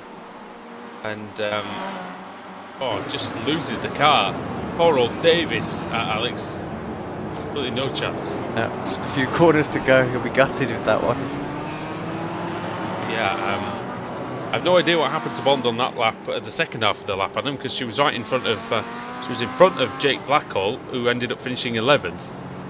And then ended up tangling with Nathan Davis, who's down in the mid-20s. Yeah, disaster for both of them, really. They survived 71 kilometres of action and then ended up getting knocked out in the 70-seconds. So one consolation for them is that it means it'll probably be a bit closer to the reverse grid. But Nathan Davis won't be eligible. Davis, anyway. Laura Bonds will, anyway. Oh, dear. Last few stragglers coming across the line here. Paul Smith lost 25 positions. He's going to come across the line and take 34th position. There he goes, across the line. Then next it's going to be Rob Graham that takes 35th. And then here comes Scott Malcolm. He's just about to get a make it over the line. Whereabouts is Dennis Melchert? He's just going through the final. Oh, he's got a long way to go. And we're going to be in for some time here because that is just after Arenberg. Oh, well, that'll give you time to read the results out at least, won't it? But yeah, it's not. The point is, the results are not going to be of any real use, are they? For for quite a few minutes until Melcher makes it to the end. Yeah, because then it will rearrange it. Of course, if they don't finish, I think all of the cars that are currently being shown as 1 lap down will end up getting demoted to 2 laps down. You got Whitehead still out there though, so if he finishes, he'll be On that down. Whereabouts is 2 he? laps. He's going very slowly as well. That is. Oh, that's the Has he opening finished? sector. That's the opening sector of the lap. No, Whitehead's finished, Alex. Yeah, I think. Whitehead's. Yeah, I think Whitehead might have finished. His name's in white anyway on my timing screen. Melcher, I think, is the one we're waiting for. Well, he wanted his camera time, didn't he, Dennis? And he's gonna get it, I think. Going into right side, I think. He's just about to get to the halfway point of the lap. So let's talk about what happened at the front of the race then. At least it's not a Mazda MX-5 because that takes an even longer amount of time to. We've been there. Yeah, Max Wright. Max Wright. Naming no names, yeah, Max Wright. As Stalin Chepolowski did win the race by 7 seconds, and once he survived that early pressure from Ashley Sutton, Alex, he went off and he stormed off into the lead, didn't he? Yeah, that was it. I think the guys were able to sort of keep with. He definitely looked the stronger of the 3 out the front. Was always able to pull away a little bit, and they come back at him on the straightaway sections or where they could draft a lot. So, but yeah, as soon as Sutton made that mistake, I think Kraft had to avoid him as well, and that was the slipstream lost, and yeah, he was able just to break away. Who are the big winners from that then, Adam? I think you have to say that EQR S-Line, very strong result, and Apex Racing as well. Yeah, it's going to be an ongoing battle between those 2 teams. We see it in the teams championship, of course, as well. But it's 1-0 to Apex after that opening race. We'll see what the rest of the guys can do in what will be a revised 3-race schedule here today of the BSRTC rather than 4 races. I think we still have one more Porsche race to go after this one as well. We'll see what CQR S-Line can do to respond. Daniel Crafts was the one that came closest, but he ended up finishing 7 seconds behind. It's going to be ridiculously close on the points between those 2. You think Jeppy beat Kraft by 1 place, Sutton beat Gore by 1 place, Katz beat Melrose by 1 place. So there's only going to be like 2 points or something in it in that race. And then Baker's scores aren't even going to count. That's how good that race was for CQR. He's got 9th and he won't get anything. Dennis give up. Not in the teams championship anyway. So you know what? I'll tell you what. It may be a fairly long one tonight because we are 5 to 9 already. Yeah. Well, Dennis has give up, so that should be us. We should be Dennis able to. Has just... Oh, poor Dennis. Well, where does he finish then? He doesn't overtake Davis, Glatzel, and Savinovic then in that case. Nope. He'll still get classified for being 1 lap down, but yeah, take us through the results, Adam. I think I'll bring them up on screen, and should be official now. He really did lose out some points there, though. And Stalin Chepolowski takes the win. Dan Kraft 2nd, 3rd for Colin Cunliffe, 4th for Ash Sutton, 5th for Richard Gore, 6th Andreas Katz, 7th Diogo Melro, 8th Pete Harrod, 9th David Baker, and 10th for Jamie Ayres. Jake Blackwell finishing 11th, 12th for George Simmons, 13th for Nicole Foggy with Pete Newman 14th, 15th is Jack McIntyre, Ricardo Castroledo in 16th, 17th for Maciek Stakovic, 18th for Verke, 19th Ben Hackerson, and 20th for Alex Smolensky. 21st for Alex Everett, 22nd for Rusty Laidler, 23rd for Laura Bond, 24th for Michael Hall, 25th Max Wright, 26th for Craig Evans, 27th Stephen Baxter, 28th for Lorne Murray, 29th Kip Stevens, and 30th for Mark Woodhouse, 31st John Roberts, 32nd Thorstein Helgerson, 33rd Simon Roden, then Paul Smith in 34th, Rob Graham 35th, 36th for Stuart Atkinson, Scott Malcolm, the last car in the lead lap, in 37th place, then Nathan Davis a lap down along with Sven Glatzel, and Wojciech Svidovic and Dennis Melchert, and then Andrew Whitehead 1 lap down as well before the cars that didn't score any points. Cesario Rizzo 2 laps down along with Rasmussen, Matthew Keeber also 2 laps down, Rory Butcher as well, and Mark Johnston didn't really get moving at all after the start of the race, ended up finishing in 47th, 3 laps down. So a lot of drivers bit the dust on that one. Alex is going to make one of them feel a heck of a lot better, I think. Or worse, depending on your mentality about starting, at the front here at the Nordschleife. Give it a It's on spin. the straight there. Let's see where we get. Could be a full, guys. This would be interesting. Oh, it is a full as well. Now, Adam, it's full, so it should be. You would think it would be Andrew Whitehead, wouldn't you? Yes. Yeah, I think so. Look who's on the front row if it is. But Dennis Melcher. Dennis Melcher, and then it'd be Wojciech Savidovic and Sven Glatzel. There you go. So Glatzel will be back at the front, and Savidovic will have a go at trying to get a win here. And then unfortunately it won't be Nathan Davis because he got disqualified. But yeah, good auto mech near the front as well with Malcolm and Graham. Boosted a very happy Atkinson up there as well. Yeah, two Paul boosted Smith's up there cars. again. Smith, yeah, Smith's got a good one. Roberts is going to be in the. Hey, Roberts is going to be in with a shout in the top 12. So yeah, very good. Now, what's the word on the? Have we got a second Porsche race then in the end? Porsche race waiting for us. All right, then let's do it. We'll be back in a couple of minutes, guys. Here on Apex Racing TV, and the iRacing MSA British Sim Racers Touring Car Championship continues.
Simulated racing can be awesome, but it can also be kind of a free-for-all. Interestingly, auto racing faced the same problem in its earlier days. Whether it was on the back roads, the beaches, or the city streets, the racing was fun. But there was always a certain level of chaos and danger, until some folks came along and put some order to all of this. Stuff like official racetracks, regulations about weight and equipment, and enforcement of standards. That's what gave us high-speed excitement, fast-paced action, and photo finishes. That's when racing became racing. The guys over at iRacing.com have made the same transformation in the world of sim racing. Sure, they've got the most accurate tracks and realistic cars out there, but that's just the start.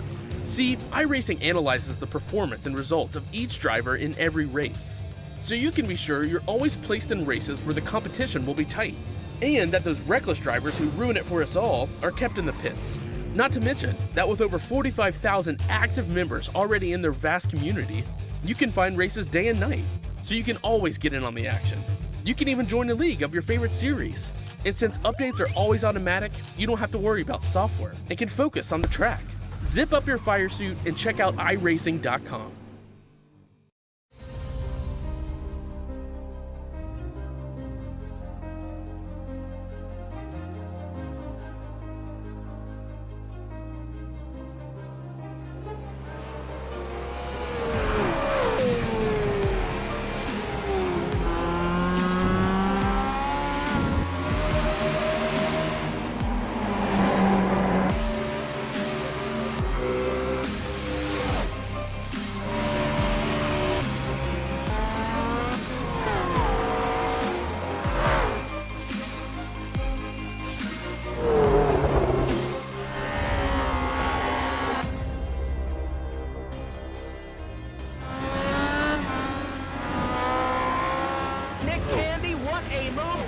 In the outside, contact made. 56 slides it at a 4.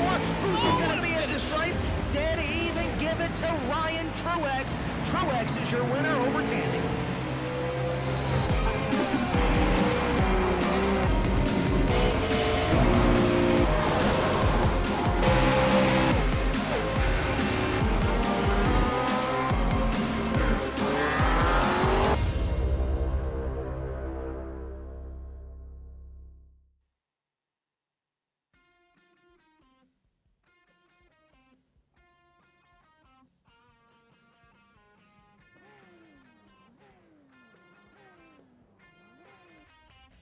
Joining us on the grid here at the Nurburgring, the Gesam Strecke for round 2 of the BSR Porsche Cup tonight here on BSR Race Night. I'm Andrew Woodhouse and I'm joined once more by Adam Bath and iRacing World Championship driver Alex Simpson. Alex, a quick word from yourself on the grid before the race starts. First grid time, Simon Landemore should be taking his pole position. And yeah, we saw a good first race, didn't we, with a couple of lead changes. Yeah, it was a good race. I think this one will be even better. Drivers obviously a bit more used to the circuit, so yeah, should be a good one. But it's Landemore from Delmont, Hefford, Lane, Minton, Kumo, White, Brown, Blake, Bibby, Newman, Klutsley, McNally, Erskard and Shield. We'll bring Adam Bath in momentarily. But right now, we're going to get the red lights. Here we go, we're ready to go now at the Nurburgring. Green, green, green. Green light is on. It's a terrible start on the dirty side by Delmont. Brilliant start by Hefford. The 32 Taylor Lane up the middle. Hefford swings to the outside for this tight hairpin at the Mercedes Arena. Hefford's going to try to go all the way around the outside. And does he make it? He's side by side with Landemore, and he has. That is one of the best starts you'll ever likely to see. Adam Bath, that was spectacular by Steve Hefford. Fantastic start indeed. Yeah, 2 positions gained. Landemore down to 2nd position now. Adam Delmont up to 2nd. Is he running his best? Around the outside he goes and he's made it. So back into 2nd place for Adam Delmont. Did hear a little bit of crashing, Alex, at the first corner. Is everybody through? Yeah, just a little bit of bumper bashing. Well, oh, what's that at the back? David White. I think, There's all sorts going on in the back, wasn't there? There were 3 wide at one point.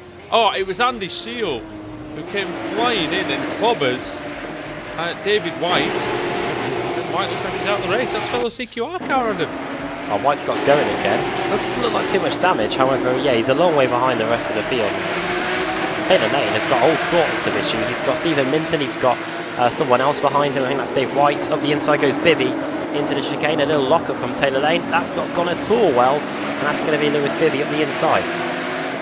Right, just having a little look at that back. I don't think it was so much Andy's fault. Just looked like everybody checking up a bit going into that corner. Maybe perhaps missed his braking by a little bit, but it was made worse by the checking up. The delays up front. Yeah, okay. I wondered at first because he didn't do the first race. I wondered if he forgot which course we were on, and he was just getting ready for the forward curve, but evidently not. So what's the order then? Hefford leading. Adam Delmont second, Simon Landemore third, and Landemore's all over Adam Delmont, by the way, and Lewis Bibby fourth, fifth Taylor Lane, sixth is Stephen Minton, seventh Daniel Brown, eighth Sam Kumo, ninth Tommy Osgaard, 10th Pete Newman, 11th Miles Cluxley, 12th Adam McNally, 13th Andy Shield, 14th Dan Blake, and finally David White in 15th. Oh, Bibby sweeps past Simon Landemore into third position. Landemore down to fourth. That's through the flug pats, and it looks like Bibby's got a huge amount of momentum here. He might even try and take second place away from his teammate by the time we get to Arenberg. If you can, then it's one of the few really heavy braking areas on this Nordschleife. Oh, they're side by side. Now, a little bit of a lift. Here, Delmont has got the inside for Arenberg. Where's he going? He hits the curb. He still gets a good run out on the corner. Here comes White, Taylor Lane, I should say. Taylor Lane having a go on Landemore there. Oh, they're side by side. Big crash. Big goal. Goodness. Won by him. Off into the wall. Over he goes. On. Oh, and Stephen Minton. Oh, and Minton hits Cluxley, I think. Got hit there, did he? Oh, what's happened to Adam Delmont, actually, as well? Adam Delmont's gone. Second place. What happened to him there? Oh, he was trying to get past his teammate. Oh no, he was ahead of his teammate, but he goes off into the wall. And that's at Adenauer forced, and he forced himself off into the wall. Well, Adam off at Adenauer forced that's poor. That was fairly poor. Well, poor driving and poor wordplay. But yeah, Adam Delmont out of the race. 3 cars out. Taylor Lane, Stephen Minton, and who else is struggling? I'm sure Tommy Oscar's got a ton of damage. Yeah, his car's crapping. Around as well. McNally around. Oh dear, and so is Tommy Oscar too. So too much rear damage on that car, I think, for Oscar to continue. Both of them. So Hefford's now in the lead. Lewis Bibby is second. Third is Simon Landemore, so back up into the podium. Daniel Brown is fourth, and then it's Sam Kumo in fifth. He'll take that. You know, a reasonable, just a points finish in the last race, and another good one again. It's just going to help to extend his championship lead. Oh, blimey. What's going on with Landemore? Landemore very slow there, almost allowing Dan Brown an overtake there. I think that was kind of... Oh, there it goes! I think it was... No, don't... Be careful, mate! No, oh, no, there goes David White. It's about the worst thing he could have done, really. Landemore there. David White is into the barriers, and now he's doing a sprint. Oh, dear Lord Almighty! I'll get you worried, wouldn't it? And there goes David White, who says, "Thank you very much. I'll have 2 positions," because Dan Blake had to hit the brakes there. Not the finest bit of driving, I must admit, by Simon that time. Was it Pete Newman? Was it who was caught up in that as well? Yeah, it was, the other CQR car. Oh dear! Not a good race for CQR at all. It's a good race for Steve Hefford, by the way. Oh, there! I almost did the. I almost cursed him as badly as you cursed me once, Alex. Well, done some doozies this year, that's for sure. I think, yeah. Oh dear! The commentator's curse is real, ladies and gentlemen. The one that you did to me was absolutely spectacular back in the day. And here we go with we used to do a few even when we started when we used to do those highlights videos. Do some really good ones. As Hefford, then Bibby. Although you make people's engines explode now, don't you? So that's your specialty. Yeah, I make people spin on demand, and yeah. And I'll expose people's engines. There you go. Have you been secretly saying that Fernando Alonso and Stoffel Van Dorn have been doing really well? I need to. That where all these Honda engines are going, Alex. Is it your fault? And I say Pastor Maldonado is great at every at every racing. Oh dear. That was behind his teammate, just getting a little bit out of shape. But then, second half of the lap, and it's spread out really now at the front. Annoyingly, these big crashes, whilst they've been spectacular, they have really spread things out a little bit. We're still on the first lap. They're taking bets of who's going to survive this race on the chat as well. The over-under's not going to be particularly high, I must No. admit.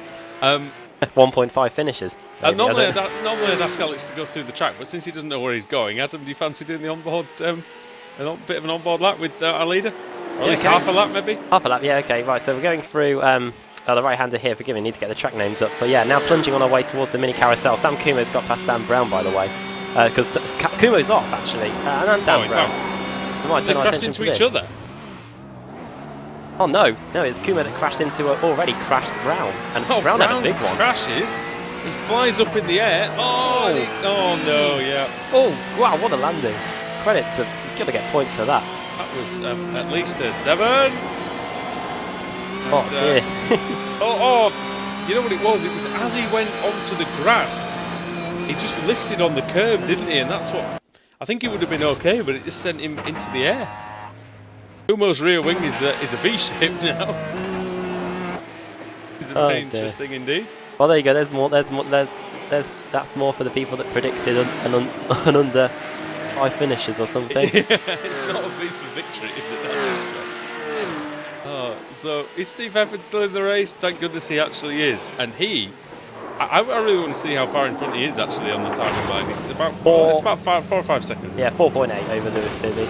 Then I think I'd wager, there looks like a fairly sizable gap behind them. So see what Hefford does through this final sector. Alex, this left-hander here, that kink is absolutely terrifying, isn't it? Yeah, absolutely.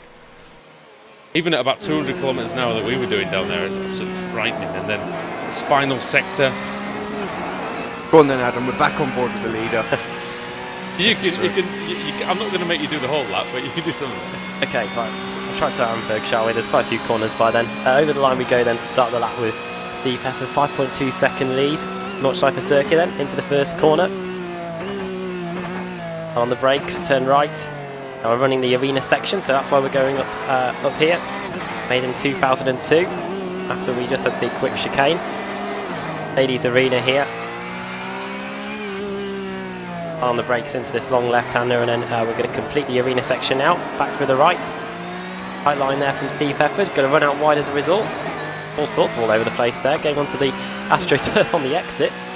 And now into the right-hander, which the DTM use when they race around this circuit. The shorter version of the Nurburgring GP circuit. Missing out the Dunlop curve in the Schumacher S. That was well executed there by Steve Efford.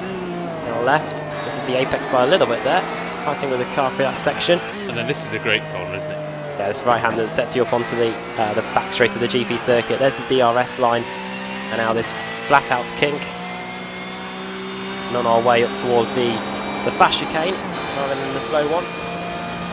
Here the NGK chicane. That's what it says on my timing on my map anyway. Through the left-hander and then through the right. Lighting this up on the exits, and then prepare to switch over to the left as we go on to the Nordschleife. Now up over the top and into we're about to go into Hatzenbach, first kilometre of the Nordschleife part of the course.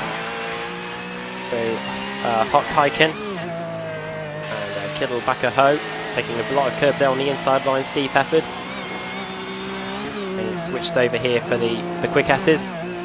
Make sure you're quick on entry and then get it over to the right hand side for those inside curbs, which you can use a bit of here. They're not too high. Efford taking a lot of them there. And they're running out wide onto the bricks that are just on the outside of the curbs. Using a lot of them again here. And now it's the flat-out sprint on the way to the Arenberg.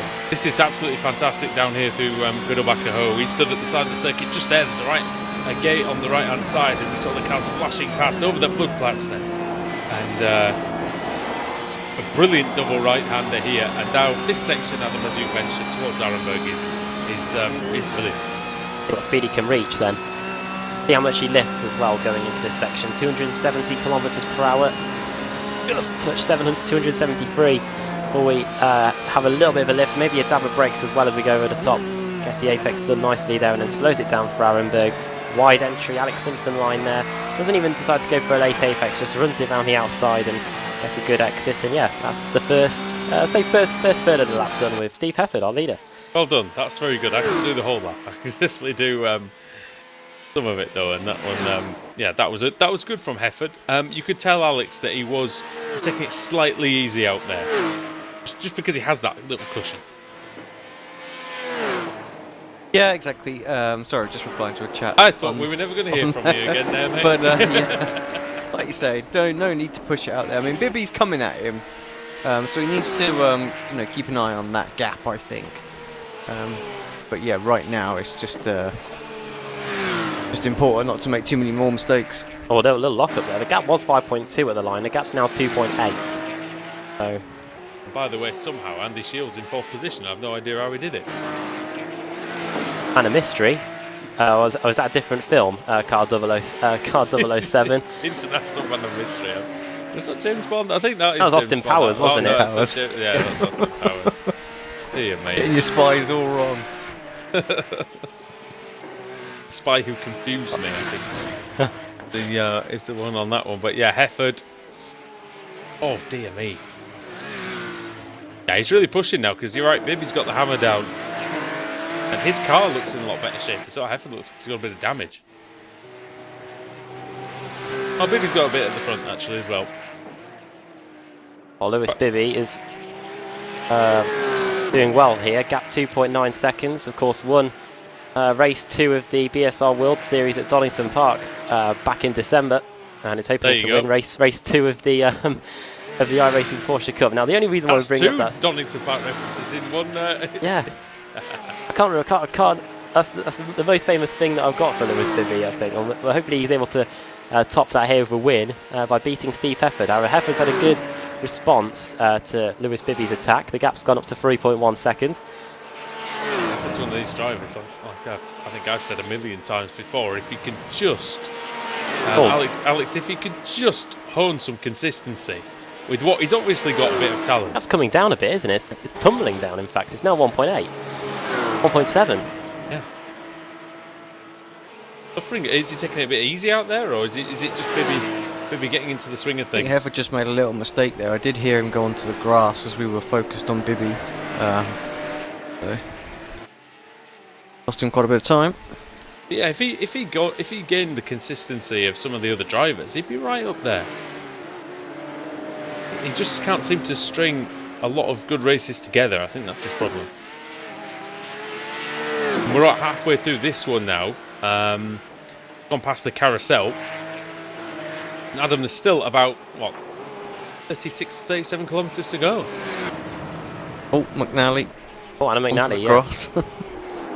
Oh, dear. Landemore going. Oh, Landemore. And McNally not going particularly quickly, so this could be quite an entertaining battle. The carousel. Almost impossible to have a go in the carousel because of the way you absolutely have to enter on the inside. And Landemore was nearly on land no more. And he's going to try around the outside McNally and turns it in, and that is a position, and McNally into 8. I think you just gained back all the negative points you got for the bad wordplay earlier on. I think that's very good. Oh no! Landemore into the wall. Wall, McNally. Well, he almost followed McNally because he almost went in the wall. And he's both struggling all over here. the place, Landemore.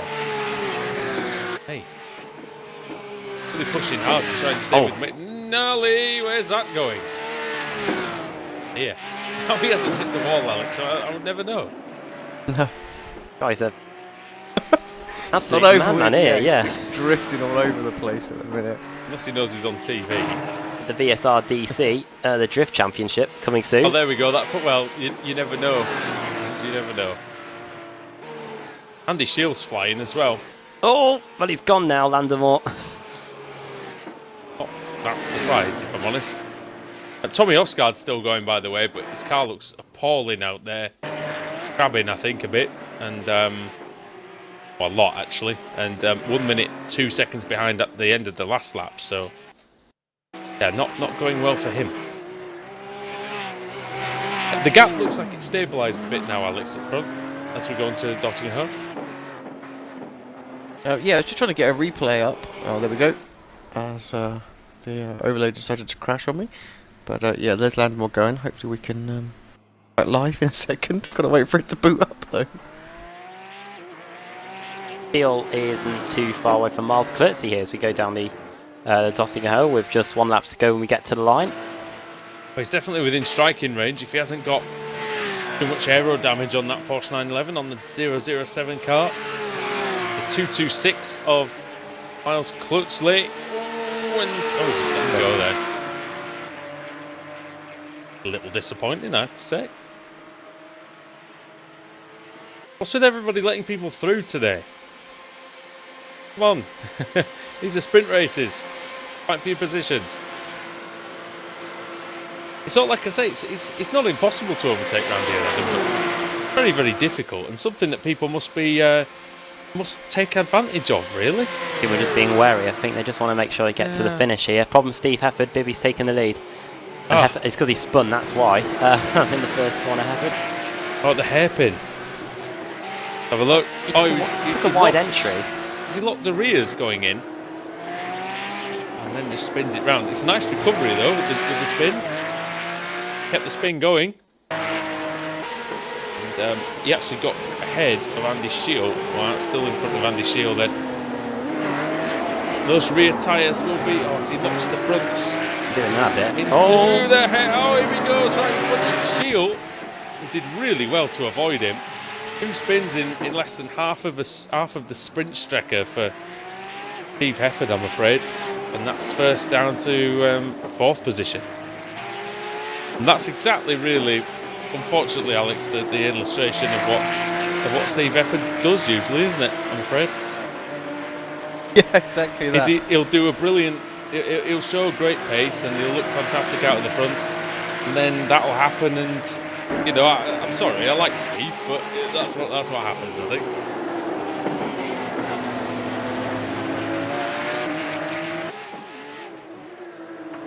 He's still not out of the race though, Adam. He's still not out of contention because we've seen that this track can bite you. We've seen several drivers come to grief, so it's not completely out of the question that Steve Hefford could still yet win this race. Definitely not. I think as Lewis Bibby continues to lead by 6 seconds, I think Dan Kraft had a similar lead. He was either in the 2015 race here or the 2016 one. And he didn't make it back. He crashed with a few corners to go for the end of the race. What's the gap? 5 seconds between Bibby and Shiel. Shiel did a 17.0 on that last lap, and 18.6 for Lewis Bibby, 1.6 seconds quicker. Wonder if Shiel might be a bit quicker on this lap. It all depends if Lewis Bibby makes any mistakes. I think he's just trying to take it a bit conservatively at the moment. We did have that amazing race here, didn't we, where came down to 4 drivers at the end. I think Svidovic was one, I think McIntyre was one, and they all went off in the final sector, and McIntyre managed to win the race.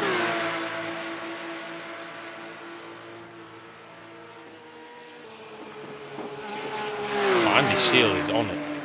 He's on it going into Arenberg. Miles Klutzy is desperately trying to stay with him. It's about 1.1 seconds. We might get Sam Kuma versus Dan Blake at some point, Adam, as well. Yeah, Blake, Definitely. well, Yeah, the gap's half a few a second. attempts. I mean, it's on already, I think. Yeah, it is. Right, Sam Kuma was in 5th. Is in 5th actually. The Finnish driver. Dan Blake in 6th. Look at the speed they carry up that hill. Good camera angle there at iRacing as we go into the chicane. As in our forced. Left, right they go. And Blake, 3 positions since the start of the race. Sam Kumo just up to 1. Did finish in the last position, Sam Kumo, well, the last running position anyway, which was 9th in race 1. We're to believe that in race 2, with all the crashes we've seen, we've still got 10 cars on the track. So not as high attrition race as we saw in race 1, but of course we still have half of the final laps to go. We may just get Landemore versus Osgard as well if anything else happens as well. They're only about 5 seconds apart. Osgard, I'm sure, has still got that damage off from goes the opening David lap. White. Oh, he's back on. It's all right. It's almost a problem, but it was just wide onto the grass, actually. Keep it out of the wall. Andy's lost his teammate now completely, so 4.3 seconds to make up in lap. You can see him in shot now as well. That'll give him some motivation to push a little bit harder. You can see Lewis Bibby down the road, you're right. Anything that spurs you on to a win, well, can't be bad, especially around the Nordschleife when it's difficult. You've really got to concentrate. The Shield still got a good chance. 8.17.0 the last lap for him.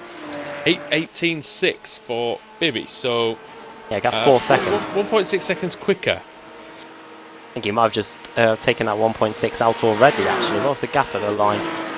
Well, as he started the last lap, Hefford was leading. But yeah, between Bibby and Shield at the line, it was 2, 3, 4, 5, 4.4 seconds. It's still 4.7. You can have a look at the sector times as well. So 1.1, 1.2 seconds in the first sector of the lap. So that was the GP circuit. And where does that first sector end? No real idea. It's 2 minutes 50 is that sector, so it's quite long. Okay.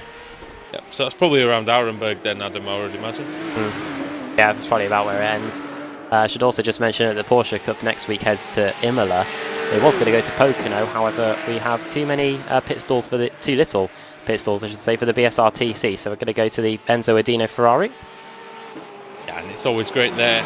We love Imola, and fantastic circuit. Yeah, it's always good fun to watch and to drive. So Porsche Cup guys are going to be exceptionally happy. I think with that choice, the Porsche loves the curbs.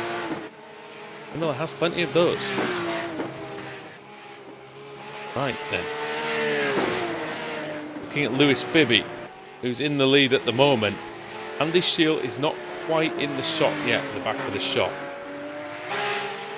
I've got a feeling he will be fairly soon though. But I don't think he's got time, if I'm honest, Adam. He's 3.6, isn't it? Yeah. It's a lot to make up. All depends. I don't care who you are. It's difficult in that. I think for the most part, Bibby has negotiated the toughest part of the lap. He's just about on his way to the mini carousel. It is where Dan Kraft crashed, to be fair, in BSRTC. I know I've said that enough times. He's probably got sick of me saying it. But yeah, down the hill he goes. 3 seconds in the next sector as well. So constantly raking it in. 3.1. Yeah. Huxley's not out of this as well. He's only about a second and a half behind Lewis Bibby, so every opportunity of picking the pieces up if there is anything. But surely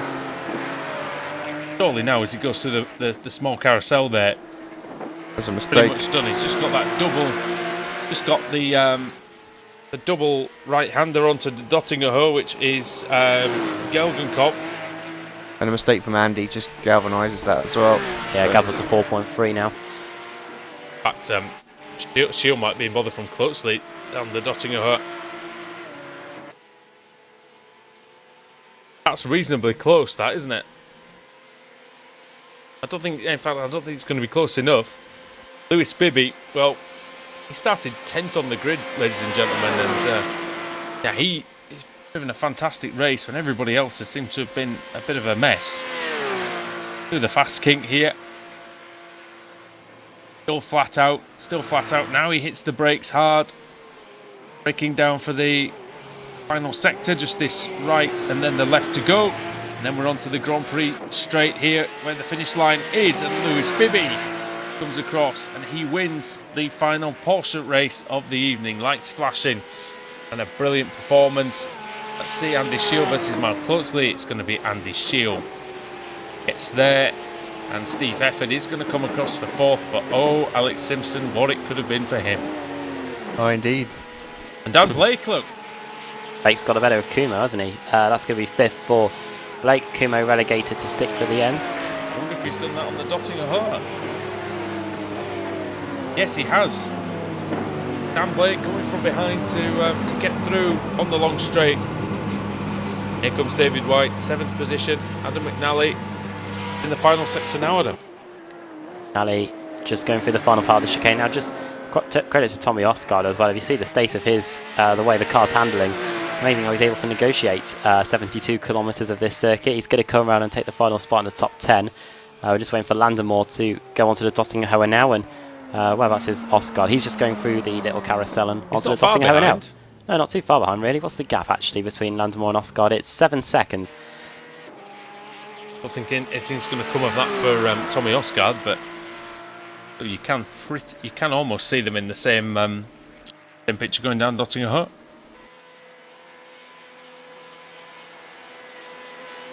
Very, very battered cars here, though. Landemore spinning the wars. Osgard, well, it happened early on for him on the first lap, didn't it?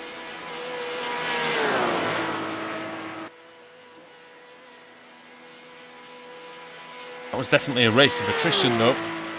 And as you can tell, Adam, by the front three drivers starting 10th, 15th and 12th on the grid respectively. Yeah, they gained 9 positions, Lewis Bibby, 13 positions gained for Andy Shield, and 9 positions gained for Miles Klurtzy. And yeah, the cars that started at the front. Landemore finished in 9th. Delmont started on the front row. He was involved in the chaos that unfolded on the opening 2 laps. And yeah, there goes Oscar across the line. We'll run through the finishing results, as we've got to get off to the second race of the BSRTC. Bibby takes the win. 2nd, Andy Shield. 3rd, Miles Klurtzy. 3rd, Steve Hefford. 4th for Dan Blake. 6th for Sam Kumo. 7th for David White. 8th, Adam McNally. 9th, Simon Landemore. And 10th for Tommy Ostgaard. Then 2 laps down, Stephen Minton. 3 laps down, Adam Delmont. Taylor Lane also 3 laps down. And yeah, Dan Brown and Pete Newman also 3 laps down. All right then. Well, thank you for watching the BSR Porsche Cup. We'll be back very, very shortly in about 5 minutes' time for the British Sim Racers Touring Car Championship as Race 2 continues from the Nurburgring. Stick with us here on Apex Racing TV.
Simulated racing can be awesome, but it can also be kind of a free-for-all. Interestingly, auto racing faced the same problem in its earlier days.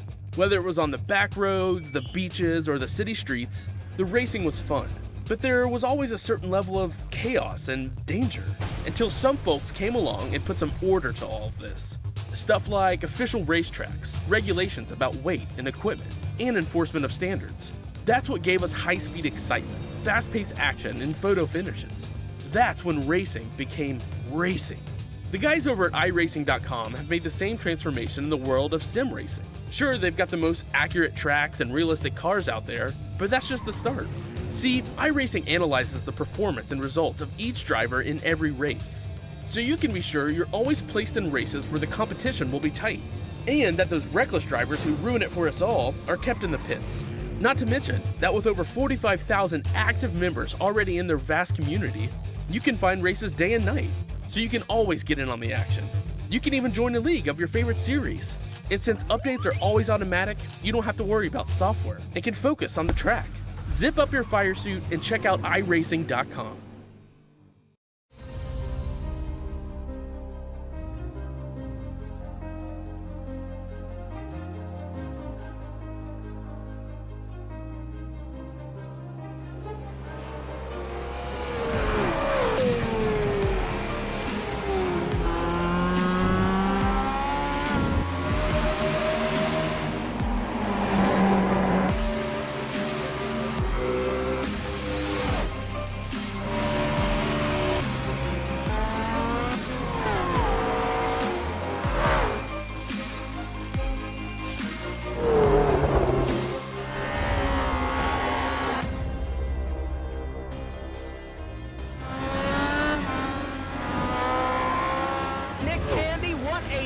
Truex in the outside, contact made. 56 slides in at a 4. Who's going to be at the stripe? Dead even, give it to Ryan Truex. Truex is your winner over Tandy.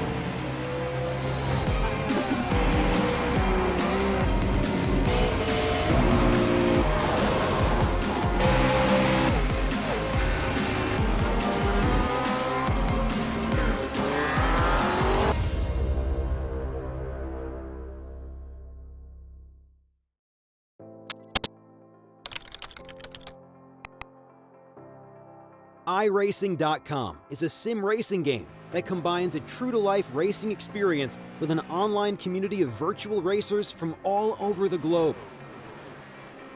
iRacing offers a multitude of officially licensed cars and tracks, laser scanned with millimeter accuracy. Their car models and mechanical systems are based on real-world physics and engineered in cooperation with manufacturers and race teams. iRacing's web-based interface allows members to compare stats and test drive any combination of car and track instantly. Their skill license system ranges from rookie to pro, ensuring members are always pitted against those with similar skill sets.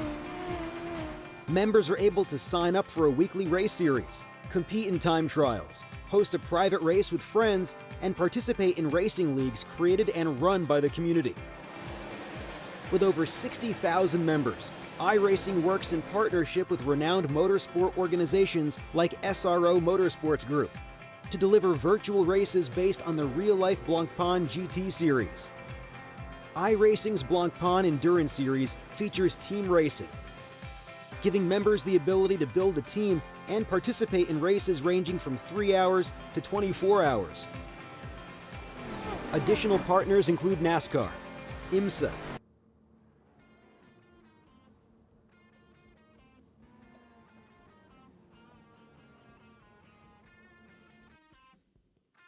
Welcome back, everybody, to BSR Race Night. We're ready for round 3 of the BSRTC from the Nurburgring Gesamtstrecke circuit.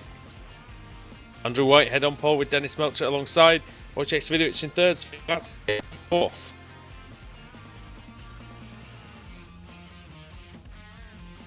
Of a free race, free lap race. What's everybody gone? There we go. Wojciech Swidovic is actually starting the pits again. The green light is on.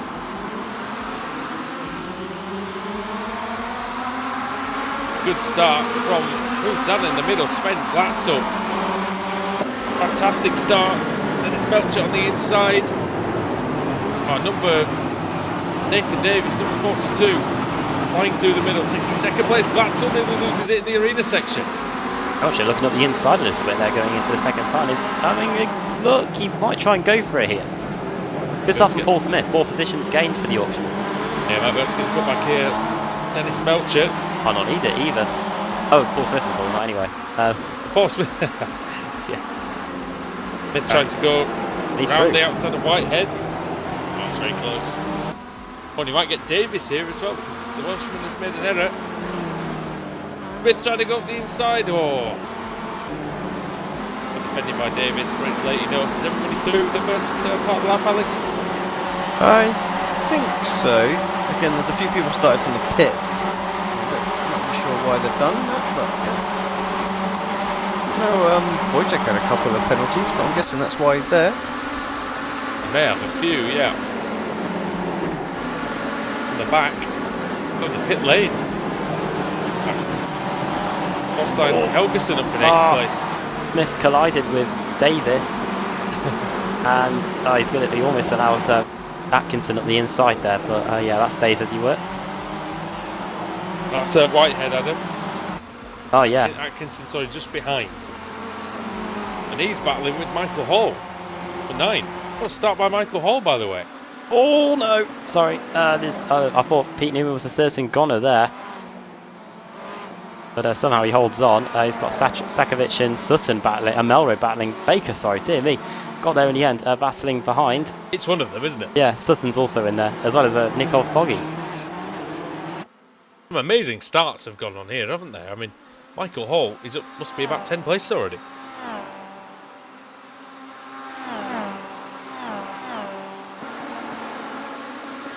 Side by side here between Castronedo and Max Wright as they go up the hill towards... Oh dear, that's a crash. Big one. No saving that time. Oh, and right into the line. Traffic gets it out of the way quickly. That's Newman. Newman's able to get off the track without collecting anyone either. But yeah, that was a big incident at the Floodplatz.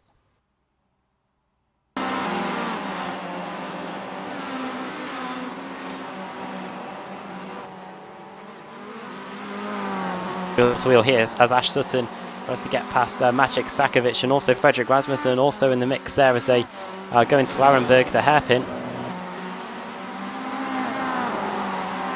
And bless you, Mr. Woodhouse, as yeah, good run on the exit from Sakovic, and looks like Rasmussen might just, Alex, get the opportunity here. Yeah, it looks... I thought he was going to go through, but in the end, Sakovic holds on. Foggy behind. Don't want to give up places easily as well, so use that door open. He'll go through. Okay, Adam, you got me on that one. Probably sneezing goes Atkinson. Sneezing in shock of that big crash. Yeah, as off goes Stuart Atkinson. I'll be honest, I didn't even see the crash. That's how many sneezes I was doing. So. Oh no! Michael Hall going very deep on that one, and bagging Stuart Atkinson.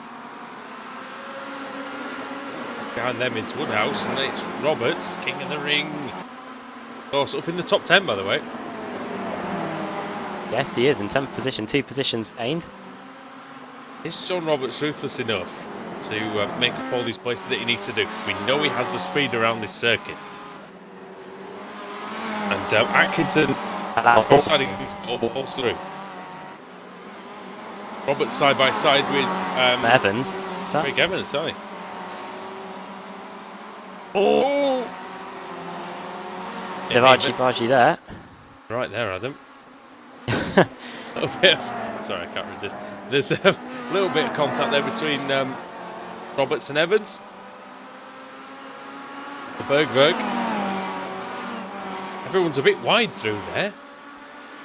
Like they've all got away with it. Kip Stevens is up decently as well in about 15th place. Not that either, it's probably a bit better than that. Who's leading the race at the moment then? Is it still Sven Glatzel? It is. It's not by a country mile though over Dennis Melcher, is it? No, the 2 DAPS drivers at the front by 1.3 seconds. Then it's a bit of a gap back to Nathan Davis in 3rd and Paul Smith in 4th. Grand total of Dennis Melcher's third BSRTC race. He's got a good chance of winning one. Oh, what's going on here? Rob Graham, I think that's Foggy making... No, it wasn't Foggy. Someone into the barriers hard. Around about 19th, 20th place. Oh, someone into another the barriers accident, now. bang into the wall. That's magic. Oh, no. Graham. Graham on 2 wheels. Trying to avoid it. I think it was Rob Graham who was into the wall earlier as well. Former Club Series champion, Zakovic, and he won't be winning this one. Those dived into the bar. Oh, Graham! What's happened to Nathan Davis? He's out as well. Oh, Graham got clobbered by the Northern Lights racing car, Adam. That's what happened to him. It was Cunniff that was coming through and just ended up sideswiping Graham. And Graham did his best Tony Hawk impression, did a nose grind along the barrier. Nathan Davis? I just saw that. Nathan Davis, don't know what happened, Alex. The car was all over the place. Just sort of hit the curb funny and just bounced wrong and into the Armco. That's it. Race over. It's a terrible meeting for Davis, isn't it? Oh, it's not the place you want to be facing the wrong way on the traffic either. Oh, Sutton as well, just getting pushed out a little wide from Everett. This Sutton started 39th. Where is he now? 13th. Out where? 13th. 30. What? 26 positions gained. Not as much as Frederick Rasmussen, by the way. He's up 30 positions to 14. Wow. Absolutely outstanding, this. Really, really is. They're right behind each other now. Oh, bouncing over the curb. That's Alex Everett. Oh, and Atkinson's gone. Yeah, Stuart Atkinson. Atkinson has spun. Top of the hill, and yeah, not going well there at all.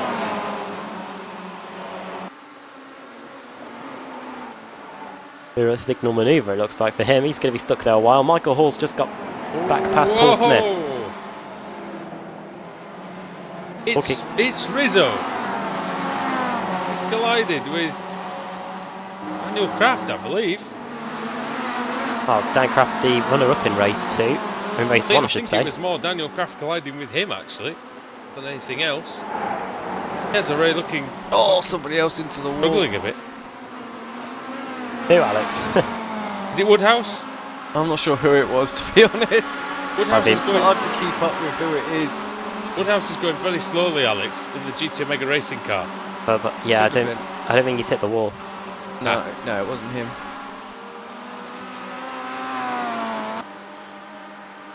Need the timing screen Sutton badly. very close together as well. They're coming through the field like absolute bat out of hell.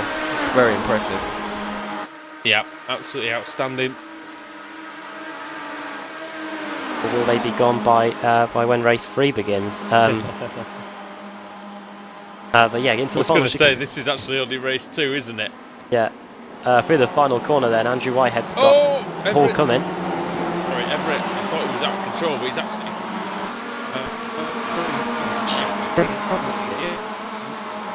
if we'll be able to do it.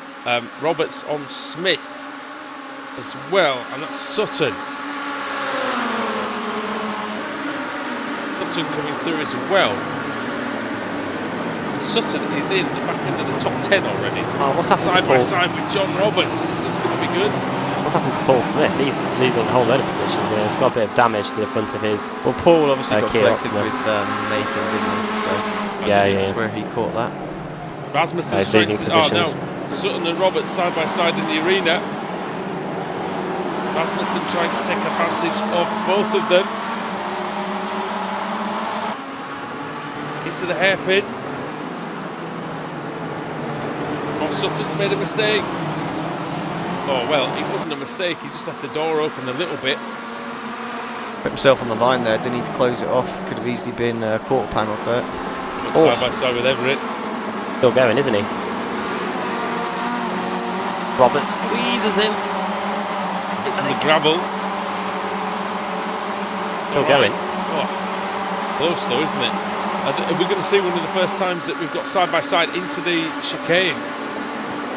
Yes, we are. Oh wow, Al Everett very late on the brakes. A little too late, maybe. Oh no. Don't see too many quarter panels these days in the BSRTC, but that was nearly one of them. Yep. Rasmussen, by the way, up 36 positions now. He's one off Craig Evans. Got Nickel Foggy to get involved in this battle. Rasmussen's flying out there, isn't he, as well? Yeah, he's just in front of that battle. Off into the wall goes into the Evans. wall. Evans was in 6th place. So Glatzel is leading. Melchit's in 2nd. Thorstein Helgeson is in a fantastic 3rd place for Sim Gear. That's brilliant from him. Andrew Whitehead is in 4th. 5th is Michael Holt. And 6th is Ashley Sutton now, with Frederick Rasmussen in 7th. 8th is Craig McLeod Evans. 9th is Alex Everett. And 10th is Nickel Foggy. Roberts has just got muscled out a few positions. He's now down to 13th place. Behind Andreas Katz and David Baker after his battle with Nicole Foggy and Alex Everett. Simmons and Blackhall were side by side over the floodplaats, but Simmons is through.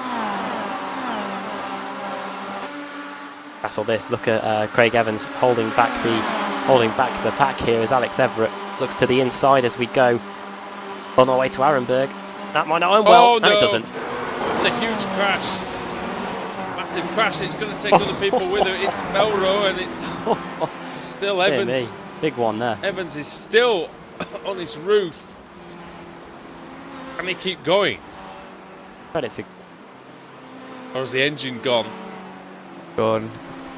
Yeah, The engine's gone for the Scotsman. He can't do anything. Elmo literally sent Evans for the ride of his life. He may stairway to Evans. Very good, actually. That is very good. But yes. How high you went, isn't it? Oh dear. And who was the other one? Was it Everett? It was Alex Everett, yeah.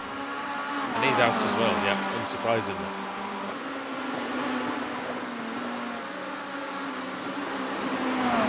Well, Alex Everett's teammate then, Sven Glatzel, continues to lead. Problem for Andrew Whitehead. What's happened to Andrew Whitehead? He's just dropped down a few positions. He's now in 7th. And maybe he hasn't had a problem. Maybe he's just got passed by these 3 guys here. Just going back on a replay, looks like he just moved out of the way. Or maybe a slowdown. Oh, it's getting tasty between Rasmussen and Sutton now. All trying to let Hull. I don't think that was that smart from Hull. He tried to. What's he doing there? Definitely not. Dear. That's not smart at all, and that's into the wall goes Rasmussen, our biggest mover. He's stuck in the wall. That's guaranteed to be a penalty because Hull tried to let Sutton through and then block Rasmussen off, but he was too late in doing it, Alex. Take a little look at it back, see exactly what happened.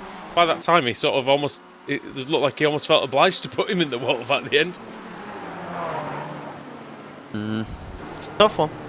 I don't see Hall moving over, but of course the track moves that way, so you expect a bit of room. Oh no, he didn't do it on purpose. No, definitely not. Melrose He was versus. just very clumsy. You're right, but you're right. You will get. I'm sure the stewards will look at it like that and be like, "You're the person mainly responsible."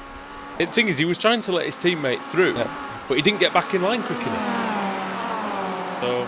Well, this means almost certainly that Ashleton's going to get the biggest mover award for this race, because it was him and Rasmussen that was duking out. So I was just about to comment on Melrose and George Simmons that were having a battle, but that's all sudden settled down. It's Blackhall versus Colin Cunniff and Stelin Jepilewski. That's the main intriguing part of this race at the moment.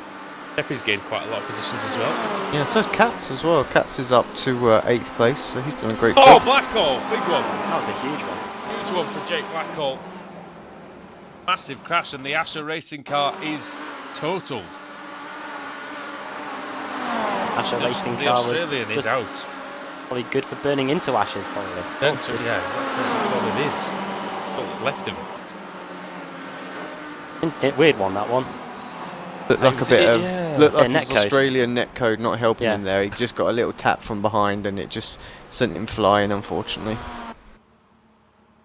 Everybody else survived because of the delay in the ping, you know. All right, pack it up. We're going. What would have been saying? There's the wreck. It's over. More like, that's it. Or you've got wheel damage. To all of them. Sven Glatzel continues to lead. Then, what's the gap now? It's about 3.5 seconds. 6 seconds. Oh, 6 seconds. There we go. Nice. It's doing a great race so far. Nice train here. Nice. Oh dear, Andrew Whitehead making a big mistake there going down the hill. That's going to allow who's out at the inside, McIntyre. the sim gear car. And Melrose, and there's a Northern Lights Racing car on the curb. Oh! 61 is Colin Cunniff. And behind them is Stalin Chepelevsky on number 5. Same train where Blackwell met his end earlier. Yep. Carries on. Also in there, Richard Gore, Mark Johnston, who had a terrible opening race. Blackwell's still going, is he? Or? He's in the pits. He's in the pits. Yeah, Mark Johnston, who finished in last in race 1, who literally had nothing to do in that opening race, but he's got a bit to do here, up inside the top 20. It's good to see Mark back in the league. He drove for Eurochip Digital, didn't he? He did in the previous season. And before that, did he drive in Team Carnage? Was that what it was originally? I believe that's right. It's Johnston, Melrose. Johnston, very experienced, but yeah, just in the driven in the Kia Optima, I don't think, for quite some time. Now we're through into 13th position now. Yeah, he's going well as the Portuguese, isn't he, Alex? He's kept relatively out of trouble, Melrose. Yeah, he does, doesn't he? Week in, week out of late. So again, another driver who's improved an awful lot with his consistency. Won 2 Club Series championships, Adam, and everyone knows about putting a season together. Yeah, definitely. One of the first drivers in the Club Series, I think, to win the championship before we even got to the final race. I think that was the final season of us doing it, actually. And that's very difficult. That's very difficult to do, isn't it? As well. This looks a bit tasty between Baker, Katz, Foggy. Very tasty behind as well, but here we go. Baker. They all sort each other out. It's all about McIntyre. No, it's not about them guys. It's about Chepelevsky and everyone else going into the final chicane. Where on earth is McIntyre going there on the curbs? Oh no, but he's made it. He's won a race around here before, Jack McIntyre. If you can win another one, Andrew Whitehead is dribbling somewhat out there at the minute. Final lap then. Cunniff on the outside, Whitehead on the inside, and Chepelevsky through the middle. Oh! Not going to go well. A difficult one for Chepelevsky. Oh, I think Whitehead had to get out of that because Chepelevsky just turned right in front of him. That was a, Alex, that was a get out of my way or we'll have a crash thing, wasn't it? Yeah, exactly. Stellian taking absolutely no prisoners out there. Whitehead side by side with McIntyre. He's like, yeah, you can either... Andrew Whitehead takes the former there. Yeah. I guess. As, definitely. As Richard Gore having a look as well. Oh no. Oh. Is that a bit of a punt? Look at Gore. On the outside.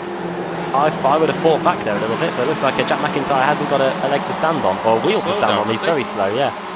Oh no, he's okay. I think he's just slow out the corner, wasn't he? Here comes Johnston on the outside. And Rory Butcher. Oh, I'll tell you what, we've not even mentioned Rory Butcher tonight. And there he goes up the inside. To the chicane, does Butcher. And he's through.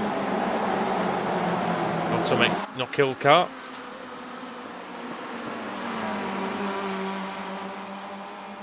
Good little battle, this, isn't it?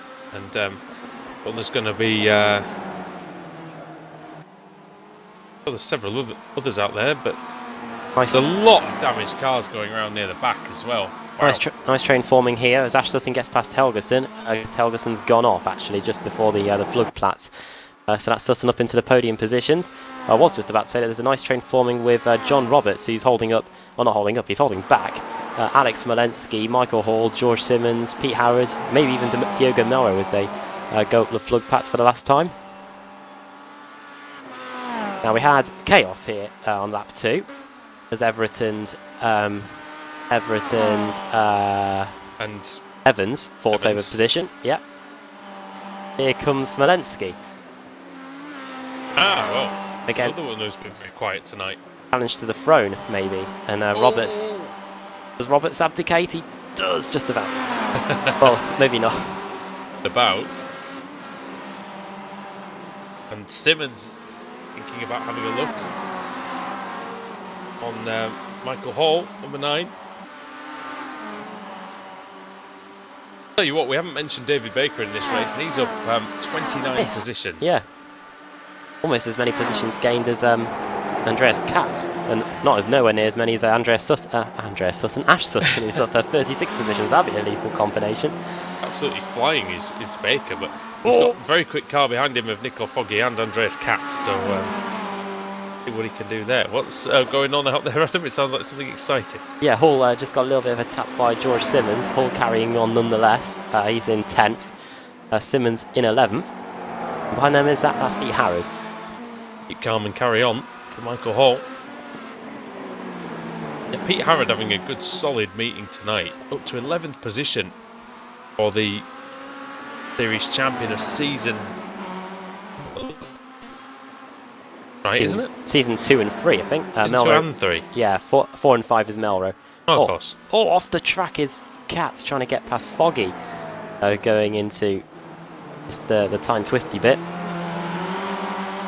Did we even give anybody the standings tonight? I think we did. Yeah, we did. Yeah, we did. Yeah, before race 1 got underway. Right. Now, what's the situation at the front then? 9 Glatzel seconds. leads Melchett by 9 seconds. Where's Sutton in relation to Melchett? I think he's quite a distance 11 behind. and a half behind, so massive difference. Then 5 seconds back to Helgeson, who lost all that time going off, which allowed Sutton through in the first place. And then, it's this 3-car battle between Baker, Foggy and Katz for that last position in the top 5. Also very close Helgeson's between cars. Simmons, Hall, Harrod right now as well. Chippy's there as well. I think Helgeson's car is crabbing a bit as well. You would be right. Ever so slightly. That's definitely not pointing in the right direction. And he's got that battle of Baker, Foggy and Katz bearing down on him. Yeah, Baker's a good 5 or 6 Ks quicker. You can see on the onboard he's just eating into that gap. It's coming down visually into the left-hander. Sorry guys, I'm just looking at Cheppy and the Simmons. Pete Harrod battle. Yeah. Oh, the sideways action there. It would be a shame for Helgeson if he loses this top 4 position, but kind of of his own doing. He did go off the circuit. Paul Smith is out. And maybe because he's not an admin on this league, I don't know. Wide goes Michael Hall, and bit of contact there as Harrod tries to find his way through, and Hall getting a little bit of his help from his teammate there, Melrose, who's trying to. They're both in the same stable, aren't they? But through goes Pete Harrod, Melrose through as well. Two Club Series champions, almost on the same bit of track. Yeah, technically speaking, they're all teammates, aren't they? Michael Hall won the Jetta in the Club 73 Touring Car Championship as well last season. He's won all other key leagues as well. What a fascinating battle that is in the Club 73 Touring Car Championship. Watkins Glen, anyway, some of the best racing on the channel last week. Oh, fantastic. I had the privilege of commentating on that one, and it was great. Couldn't have wished for a better one in the Kia and the Jetta. Dennis Melchett took a victory in the Jetta, as he does usually tend to do. Second place here. It's very impressive. I mean, I know newcomer to the car. At least that's what I think. I don't think he really has driven the Kia very much. And his 3rd BSRTC race to finish on the podium is just fantastic stuff. Not long to go then. Michael Hall's really struggling to hold back the Northern Lights racing car of Cunniff, who's trying to do a seller dummy on him there. He'll be inside. That doesn't work. Up over the top of the crest. Who's that behind? That's Richard Gore. Tell you what, you could almost do with a co-driver at times here. Not many cars not many places you can sell a dummy around this Porsche life, I must admit. But Alex would need the co-driver, wouldn't you, mate? Oh god, yeah, I would. That would definitely be helpful. And there's a nice right 6 coming up there for these boys. Fortunately, no hairpin rights. Not yet. Maybe in a minute. We're going around this extra fast section. Oh, that might count as a 3 left. Or maybe a 90 left. Yeah. A 90 left. And there's the mini carousel. Keep in. Oh, and somebody hasn't. Who's that? That's Mark Johnston. Oh, Johnston ignored his co-driver there. He didn't keep in anything. These drivers will be happy to get back to service at the end to get the cars ready for race 3. But that's enough rally jargon, I think. Well, indeed. But Sven Glatzel is one that is going to need very minimal repairs at his service because he's driven a sensational race. He started 4th on the grid. He comes through and he completes lap 3 and wins round 2 of the evening in the BSRTC. No. Helgeson's going to get swallowed up here, quite literally. Oh no, that's close. How did Katz not end his race there? But Helgeson's got no speed in the car.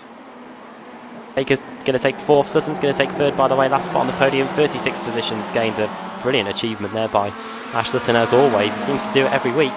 Oh, is Helgeson gonna get beaten by Andreas Katz on the line? It's very close. Should be Helgeson, I think. Should be. Yes, by 27 thousandths. Dear me, very, very close indeed. Dave Baker up 30 places, Nicole Foggy up 25, and another 30 places for Andreas Katz. Excellent stuff. 33 places for Stalin Chepelevsky.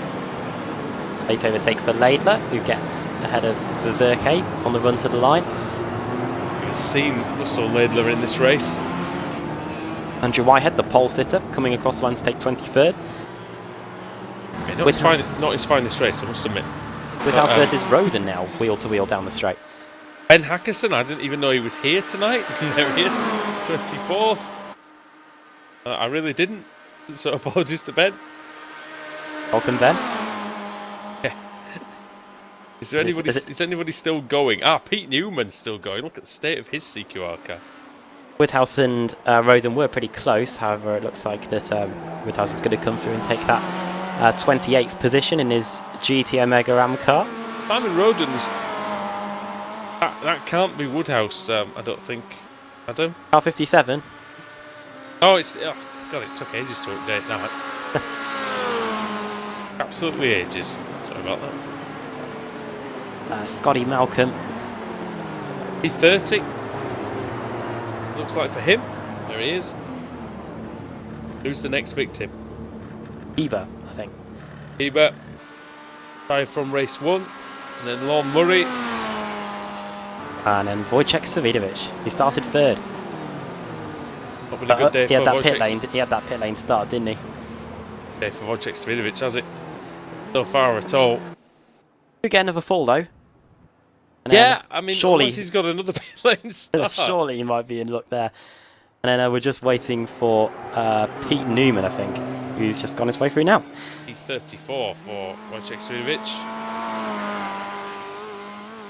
And yeah, Newman coming across and in 37th place. And I don't think the rest of them are still going. No, I will check. Yeah, everyone else is finished. Right then. So Adam, if you can, run down the finishing order for us, please. Okay, so Sven Glatzel continues to shine in the BSRTC, 3rd in the championship and a win in race 2 of the day. Dennis Melcher finishing in 2nd. Crazy, it's only race 2. Ash Sutter finishes in 3rd, 4th David Baker, 5th Nicole Foggy, and then 6th for Thorstein Helgeson, for Andreas Katz 7th, 8th Alex Smolensky, 9th for Stalin Chepelevsky, and 10th for George Simmons. John L. Roberts in 11th, Pete Howard 12th, Diogo Melro in 13th, 14th for Colin Cunniff after starting in 40th position. A good job there from the Scotsman. 15th for Richard Gore, 16th Michael Hall, 17th for Mark Johnston, who followed him along every step of the way. Roy Butcher in 18th, then 19th Jamie Ayres and 20th Rusty Laidler. Roy Ververke 21st, 22nd Jack McIntyre, 23rd for Andrew Whitehead, the pole sitter, 24th for Ben Hackerson, who started in 24th. You won't find too many drivers that finished where they started in this race, but Ben Hackerson is one of them. Kip Stevens 25th, 26th Dan Craft, 27th Stuart Atkinson, 28th Mark Woodhouse, 29th Simon Roden, and 30th for Scott Malcolm, 31st Maciek Sakovic, 32nd Matthew Keeber, 33rd Lorne Murray, 34th Savidovic, 35th Pete Newman, and then Paul Smith a lap down, along with Rizzo, Nathan Davis, Alex Everett, Max Wright, Craig Evans, Laura Bond also a lap down, so we do get a full, it'll be 42 cars reversed, and then 2 laps down, Rasmussen, Blackhall, Graham, and Baxter, and also Ricardo Castroledo, who didn't get very far at all. He finished in 47, 3 laps down. Yeah, we didn't have a bad rate of attrition though. Alex, I've got to say before you spin the wheel, it really hasn't been that bad in terms of retirements, has it? I think we've had quite a few incidents, but finishing rate is still pretty good tonight. Yeah, exactly. No, this is what you'd expect of this circuit. You know, it's demanding, it's tough. You know, people make mistakes around here, and it just there's no room for error. You know, it might as well be like Monaco. You know, if you make a mistake, you're in the wall. Simple as that. Exactly, and that is the perfect analogy for this weekend. And on this, in the spirit of this weekend, Alex, you can now push the Jensen and get the wheel spinning. Here we go then. What are we going to get this time around? So the wheel picks up some speed. Might be another fall. It might just tick by. If it's not a fall, it's going to be pretty large anyway. Yep, it is. 40th it'll be. Well, that's Max right. So he's going to be on the pole after waiting. Yeah, so he's going to be very happy with that. Alex Everett's going to be back. He's going to be starting on the front row after his flight or fight crash with Craig Evans. He's going to be starting second. Third, Nathan Davis. Fourth, Rizzo. Paul Smith. He's been very happy with these reverse grids. He's been at the front in race 1, front in race 2, and now he's going to be back at the front in race 3. He's going to be starting in 5th. Fight or flight, but it's right at the front of the grid. And so join us back for that. This will be the final race of the evening, I believe. So stick with us here. We're glad you're still with us. You're on Apex Racing TV and iRacing Live. So join us for more from the BSRTC right after this break.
Simulated racing can be awesome, but it can also be kind of a free-for-all. Interestingly, auto racing faced the same problem in its earlier days. Whether it was on the back roads, the beaches, or the city streets, the racing was fun. But there was always a certain level of chaos and danger, until some folks came along and put some order to all of this.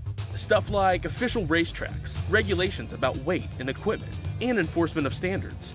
That's what gave us high-speed excitement, fast-paced action, and photo finishes. That's when racing became racing. The guys over at iRacing.com have made the same transformation in the world of sim racing. Sure, they've got the most accurate tracks and realistic cars out there, but that's just the start. See, iRacing analyzes the performance and results of each driver in every race, so you can be sure you're always placed in races where the competition will be tight, and that those reckless drivers who ruin it for us all are kept in the pits. Not to mention that with over 45,000 active members already in their vast community, you can find races day and night, so you can always get in on the action. You can even join a league of your favorite series. And since updates are always automatic, you don't have to worry about software and can focus on the track. Zip up your fire suit and check out iRacing.com.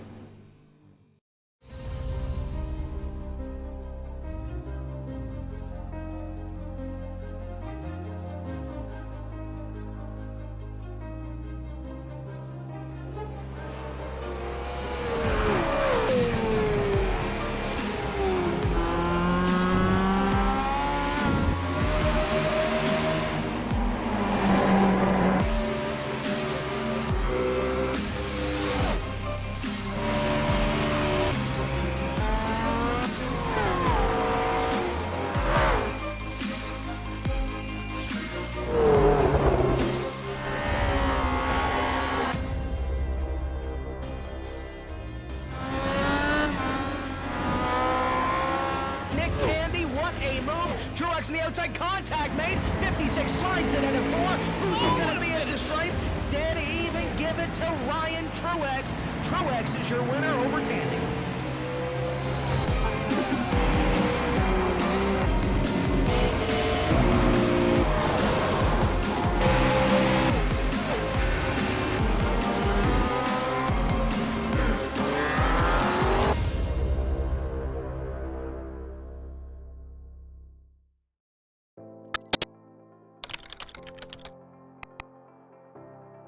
iRacing.com is a sim racing game that combines a true-to-life racing experience with an online community of virtual racers from all over the globe. iRacing offers a multitude of officially licensed cars and tracks, laser scanned with millimeter accuracy. Their car models and mechanical systems are based on real-world physics and engineered in cooperation with manufacturers and race teams. iRacing's web-based interface allows members to compare stats and test drive any combination of car and track instantly. Their skill license system ranges from rookie to pro, ensuring members are always pitted against those with similar skill sets. Members are able to sign up for a weekly race series, compete in time trials, host a private race with friends, and participate in racing leagues created and run by the community. With over 60,000 members, iRacing works in partnership with renowned motorsport organizations like SRO Motorsports Group to deliver virtual races based on the real-life Blancpain GT series. iRacing's Blancpain Endurance Series features team racing, giving members the ability to build a team and participate in races ranging from 3 hours to 24 hours. Additional partners include NASCAR, IMSA, V8 Supercars, IndyCar, allowing members to race in their very own 24 hours of Spa, Bathurst 1000, Daytona 500, and many more. iRacing.com, delivering the most authentic racing experience short of getting into a real race car.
Welcome back to Apex Racing TV and welcome back to the British Sim Racers Touring Car Championship here at the Nordschleife, the Nurburgring in Germany, the Gesam-Strecke VLN layout for the final time tonight. Only 3 races, of course, due to the amount of time we're here. It's just gone past 10:30 in the UK. Back again with Andrew Woodhouse and Alex Simpson. Alex, I'll bring you in first.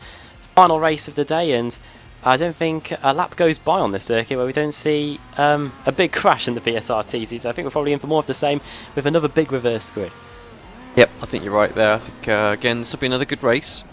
Both so far been great races, different people coming through the pack and whatnot as well, so this one will be no exception. And yeah, again, more track time for the guys out there. I mean, I know it's only 3 laps that they're doing each race, but they're learning all the time out there, and yeah, we didn't have that many casualties in the last one, although we saw some big accidents. Still had yeah, the best part of 40 cars finishing the race. Andrew, the Paul Smith, he's had a very good evening in terms of qualifying, but he just needs the luck to get, and yeah, the luck really to get a good result out of it, really. Paul Smith, he'll be pleased with that. Yeah, he does. He just needs a good finish, doesn't he? Really, to kind of just help his evening along a little bit, doesn't he? But hey, I'm sure he can do that. If anybody can, it's Paul. So we can pull something out of the bag. He starts 4th here. Through the grid for the final time, then Max Wright, Nathan Davis, Rizzo, then Smith, Newman, Savidovic, Lawn Murray, then Matthew Keeper, Magic Sakovic, then Scott Malcolm, then Simon Roden, Mark Woodhouse, Stuart Atkinson, then Dan Craft, Kip Stevens, Ben Hackerson, Andrew Whitehead, Jack McIntyre, Reverke, Laidler, and then Ayres in 21st, Butcher 22nd, then Mark Johnston 23rd, Michael Hall 24th, Richard Gore 25th, 26th Colin Cunniff, 27th Pete Harrod, 28th John Roberts, 29th George Simmons, and 30th Stelian Shapalevsky. Tell you what, those guys have had their work cut out today. They always seem to be near the front by the end of the race. Can they do it here in race 3? Final race of the day then. Max Wright on the pole. Can he convert it into a race victory? Can Nathan Davis get a win? I think it would be his first win this season if he can. Let's find out. Green, green, green. Runs away for the final time. Good start from Nathan Davis actually. He's able to get alongside Max Wright as we go on our way towards the first corner. Who's going to have the position though? Looks like it's going to be Nathan Davis here at the inside. Paul Smith's not holding back either. He's looking at the inside of Rizzo. And here comes Max Wright back on the inside. He's trying to take the lead back away from Nathan Davis here. And Davis is all out of shape. He's out of control. These are the cold conditions. Really playing havoc with the drivers here in the early going. Paul Smith, Alex sees his chances as well. Crash in the arena section. Laura Bond. And I think it's Pete Harrod possibly that's... yeah, it is. And I think Jamie Ayres is out as well. And Alex Smolensky is in trouble. Ash Sutton's already made up. Well, he had made... Oh no, Ash Sutton is making up positions. Might be Ash Sutton, I don't know. Sutton was out, but also Atkinson is over and he's stuck on the fence. Vidovic from the pit lane again. So, I don't know what he did, but he got a serious punishment there. Three times. Stuart Atkinson. You've got to have a look at what happened to Stuart Atkinson. Yes. He ended up in order. Well, he would have got a good view. Atkinson. Just trying to find him actually. Started in. Oh, that's the end of it. I'll scroll through the time screen and see where he started. Stuart Atkinson started in 11th position. Gets turned around. Does he get turned around? Oh yeah, by 47. I think that might be McIntyre, and along comes Ash Sutton. Whee! Well, went for a little ride there. And lands on top of the tyre wall and could be able to get the door open and get going. In fact, he's still going actually. He's in 11th place. So must have got going from the pits. But onto the Nordschleife for the first time then. Max Wright leads Nathan Davis. Then it's Paul Smith in 3rd. Pete Newman in 4th. Then Matthew Keeber in 5th with Maciek Sakovic in 6th. 7th Law Murray, 8th Dan Craft, 9th Mark Woodhouse and 10th Mark Johnston, who's had a fantastic start. 13 positions gained for him, 15 for Colin Cunniff, who's right behind him as well as we go on our way to the Flugplatz on the opening lap. Dan Craft looking at the inside as well, Alex, of Law Murray, and he's through. Yeah, this has got to be a good opportunity for Craft for a win. We know how quick he is around here. We alluded to the last season's race where he was about 6-7 seconds clear on the final lap and put it in the wall, so we'll try and rectify that. 2.9 seconds is the gap to Sakovic, and then he's right with that front pack, so I think he'll close that up almost by the end of this lap. He's yeah, definitely got a really good opportunity, and the guys at that front pack won't want to see him coming so quickly. Mark Whithouse and Mark Johnston having two battles here, the two Marks. Don't need to speak about that, but yeah, they're doing a pretty good job here. Mark Whithouse at 3 positions, and then Mark Johnston up 13 positions, up to 10th. Behind them is Richard Gore. Colin Cunniff is also in the mix there, having a little look and contact actually with Mark Johnston, sends him across, almost into another car, but that's going to be a slowdown on, oh, he takes Colin Cunniff with him, and Richard Gore's been hit by Rusty Laidler. This is giving Michael Hall the opportunity to get a few positions, and Alex, if he's picked up a slowdown there, I don't know if he has, Mark Johnston, but on the opening lap a slowdown is going to be a bit of a killer here. Oh, Laidler all sorts of out of control, and Katz is done, by the way. Katz out of the race. Now on our way down the hill through the second third of the lap.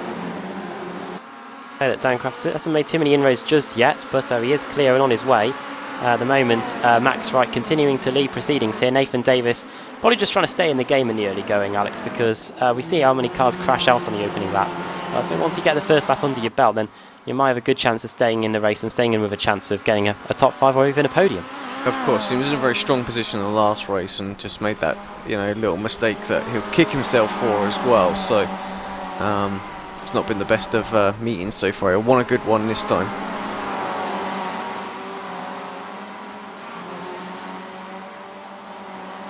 Now on our way towards the carousel for the first time. Then this is the run through the right-hander, the long right-hander, and then it's a quick blast through the long left, and then the very tight left as well.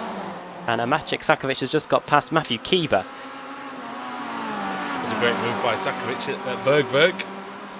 And yeah, nice enough. Building up the speed, Paul Smith fancies his chances here. Through the left-hander, building up the speed. Yeah, he's got a good amount of speed. The racer with CQR car will be set up well. So is Nathan Davis actually. Going to go around the outside of Max Wright. Not going to have many better chances than this to win at the North Slide for Davis on the grass. Oh, Max Wright turns in, bounces over the curbs, and now Paul Smith wants to get by as well. With the right-hander, Davis pulling a little bit away now. I say a little bit, only a few tenths. Problem for Rory Butcher and Sven Glatzel, also Jack McIntyre. They've all just retired to the pits a moment ago. I wonder if those three have been involved in contact.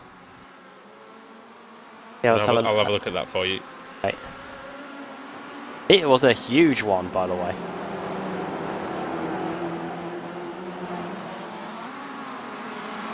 Oh, goodness me, another one went flying into the air as well. Reigning Kia Optimas here. Oh, it was Laidler into Butcher, yeah. Butcher into... is it Everett or was it Glatzel? It was... Glatzel, I think. Oh, yeah, it was. And then there was a couple of others involved. I didn't get a chance to see who they were. Yeah, that's what happened there. Alex, did we get a chance to see that? I was trying to figure out who it was that you were talking about. Sorry, I missed it. So. Okay. Sven Glatzel out, also out of the race in the early going. Ash Sutton. It was Butcher, Alex. I think it was who was involved in that. That's also out. So Butcher out. So McIntyre out. So two. Well, one Apex car already out. But Nathan Davis, Apex car, leading the way here. Yet to take a win yet this season, I think Nathan Davis has been there and thereabouts.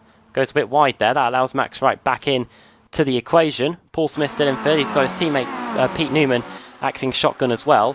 Wonder if they might be just waiting to the Dossinger Hoa for their chance to make their mark in this third and final race. Top of the hill they go. Smith running out a bit wide there. Now plunging back down the hill where we see the cars look really unsettled here in the early going. The conditions, it's just... Oh, Nathan Davis! Just saw that out of the corner of my eye, and he's really suffered there, and he's going to slow down penalty as a result, Alex. Was that just running out wide over the exit? It looks like it, isn't it? Yeah, got it sliding in. A while for it to go away. But he was...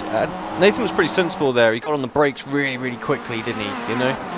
I think that's what you kind of got to do on those first laps, is actually brake to get that served right. But it's not easy when you've got huge gaggle of cars behind you. So, but yeah, let's give the lead back to Max Wright. I mean, Dan Cross on the back of this pack now at the end of lap 1. I knew he would be. He's definitely my favourite for the win here. Kraft currently sitting in 5th position, 9 positions gained. Paul Smith going for the lead. Yorkshireman racing in Germany. Going to be very happy with this if he can get it done. But as Alex is saying, Dan Kraft will be coming. Seconds will go Pete Newman, Max Wright down to 3rd. Dan Kraft's been able to get by Maciek Sakovic. Well, he's in the process of getting past Maciek Sakovic anyway, and he's through now. So that's Sakovic up to Kraft up to 4th position, Sakovic down to 5th. And Max Wright doesn't look like he's giving up just yet. I'm trying to get past the race-up cars going into the final corner. Pete Newman still in 2nd after that position change. And yeah, we've got a good race on our hands here. The top 5 altogether. Problem for Mark Woodhouse. What's happened to Mark Woodhouse? He's off, and he's off before the final chicane, Alex. Don't know what's happened here. Might be a bit of contact, actually. Oh, no, it wasn't. We'll bring in his namesake. Estrelido out as well. Looks like, yeah, Mark Woodhouse. Without any contact there, Andrew. Just going to have a quick look at that. Yeah, and also, as Alex was saying, Ricardo Castrolado also in issues. It's not clear. Let me just have a quick look at that back. We're going into the final of the lap. All right, okay. So through the very fast kink, there's a tiny, maybe a tiny bit of contact with the Alfa Latex car. Woodhouse spins, goes into the wall. Yeah, that's Castrolado, a big one as well. Castrolado had a big one, definitely, as well. He went in straight into the back of the Max, not the Max Wright car, the Automech car of Graham. And then, another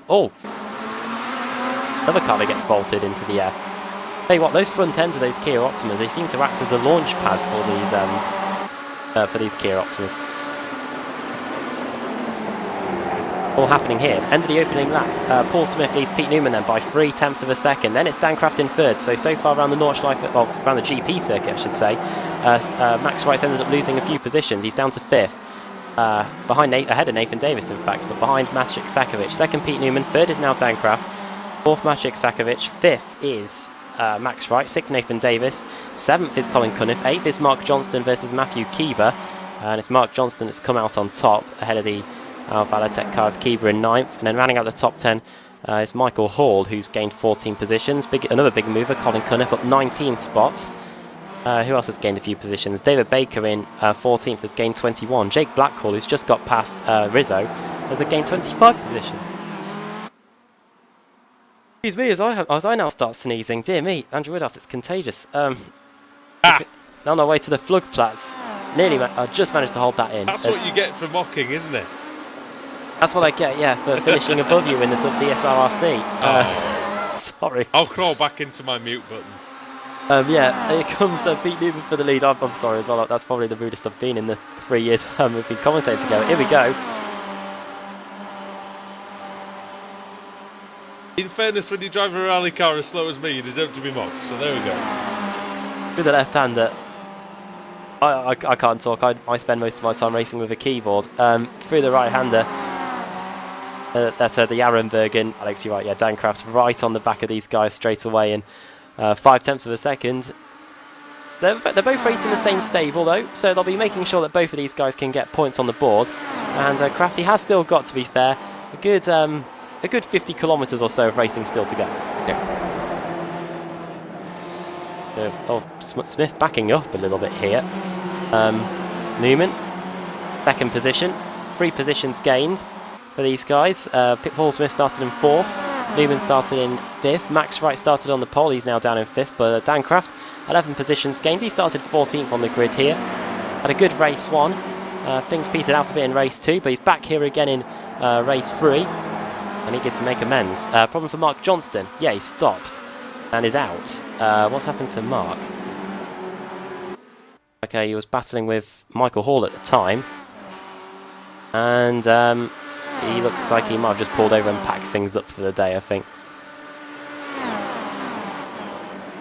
And that is the end of that is the end of Mark Johnston, Alex. I don't know Don't know what caused Hit the wall that hard, issue. though. Yeah. A bit further back, yeah, he hit the wall hard, got some damage. Pete Newman's doing a very good job of helping out Paul Smith here. Now, I presume that even though they are in the same outfit, CQR, they will be in separate team speaks, the Race Hub guys and the CQR S-Line guys, and I wonder if Paul Smith might have just issued Pete Newman with a bit of friendly advice to help both of them out here. Paul Smith's extended the lead to 0.6 of a second. Pete Newman, very experienced guy in the Gear Optima. I think he started as soon as pretty much the moment we started covering the series here on Apex Racing TV. Same team speak, I believe. Okay. Well, maybe that means then they can control things, really. Yeah, if they want. I mean, yeah. It's very good points for a Race Hub, isn't it? Obviously, Daniel Kraft's going to want to get those podium credits, but to be honest, so does Pete Newman and so does Paul Smith. So Newman's been in the show. We can't forget Newman's finished 12th the last 2 seasons. He's been in the showdown twice, so it'll be important for him too. Dan Kraft finished 3rd last season as well, hence why he's got the number 3 on the car. Paul Smith finished 16th. I presume that's why he's got the number 16 anyway. Well, Newman's got the 12 for that reason. I guarantee that one. Smith wide. Yeah, you could hear the tyres squealing there, and crying enough going into the right-hander before the carousel. And that's allowed Dan Kraft to close right back in. What's happened to a few drivers? Rusty Laidler, Michael Hall, they're all off, and it's a big one. Someone's just come into land. Not again. Yeah, it's at the same part. Michael Hall then goes off, Alex, flips over. Rusty Laidler then takes off car 5, Stelin Chepelevsky. Problem for Newman, Kraft going through into 2nd place. Okay, so whilst that big crash was unfolding, Dan Kraft through into 2nd. But Stelin Chepelevsky, big moment. I don't know if Newman was slow off the carousel or whether he made a mistake or something, but definitely Kraft just sailed by. I wonder if Newman let him through. Alex, your thoughts on that accident? Just watching it now. Oh, just got it all wrong, didn't he? And I think Stellion was involved in that as well, so big crash. So, yeah, the 2 big teams suffering quite a bit in this race. Doesn't look like it's going to be long that Kraft gets by Smith either. I think CQR can see this is a good chance for Daniel Kraft as they're arguably their lead driver these days. Well, yeah, it was a good day for Apex earlier, with Stelin Chepelevsky doing pretty well. Now CQR want to get one back here, going through the left-hander over the top of the hill. We've had wins for Apex, for Fanatec, and for Apex and Fanatec, I should say. But who's going to get this final win?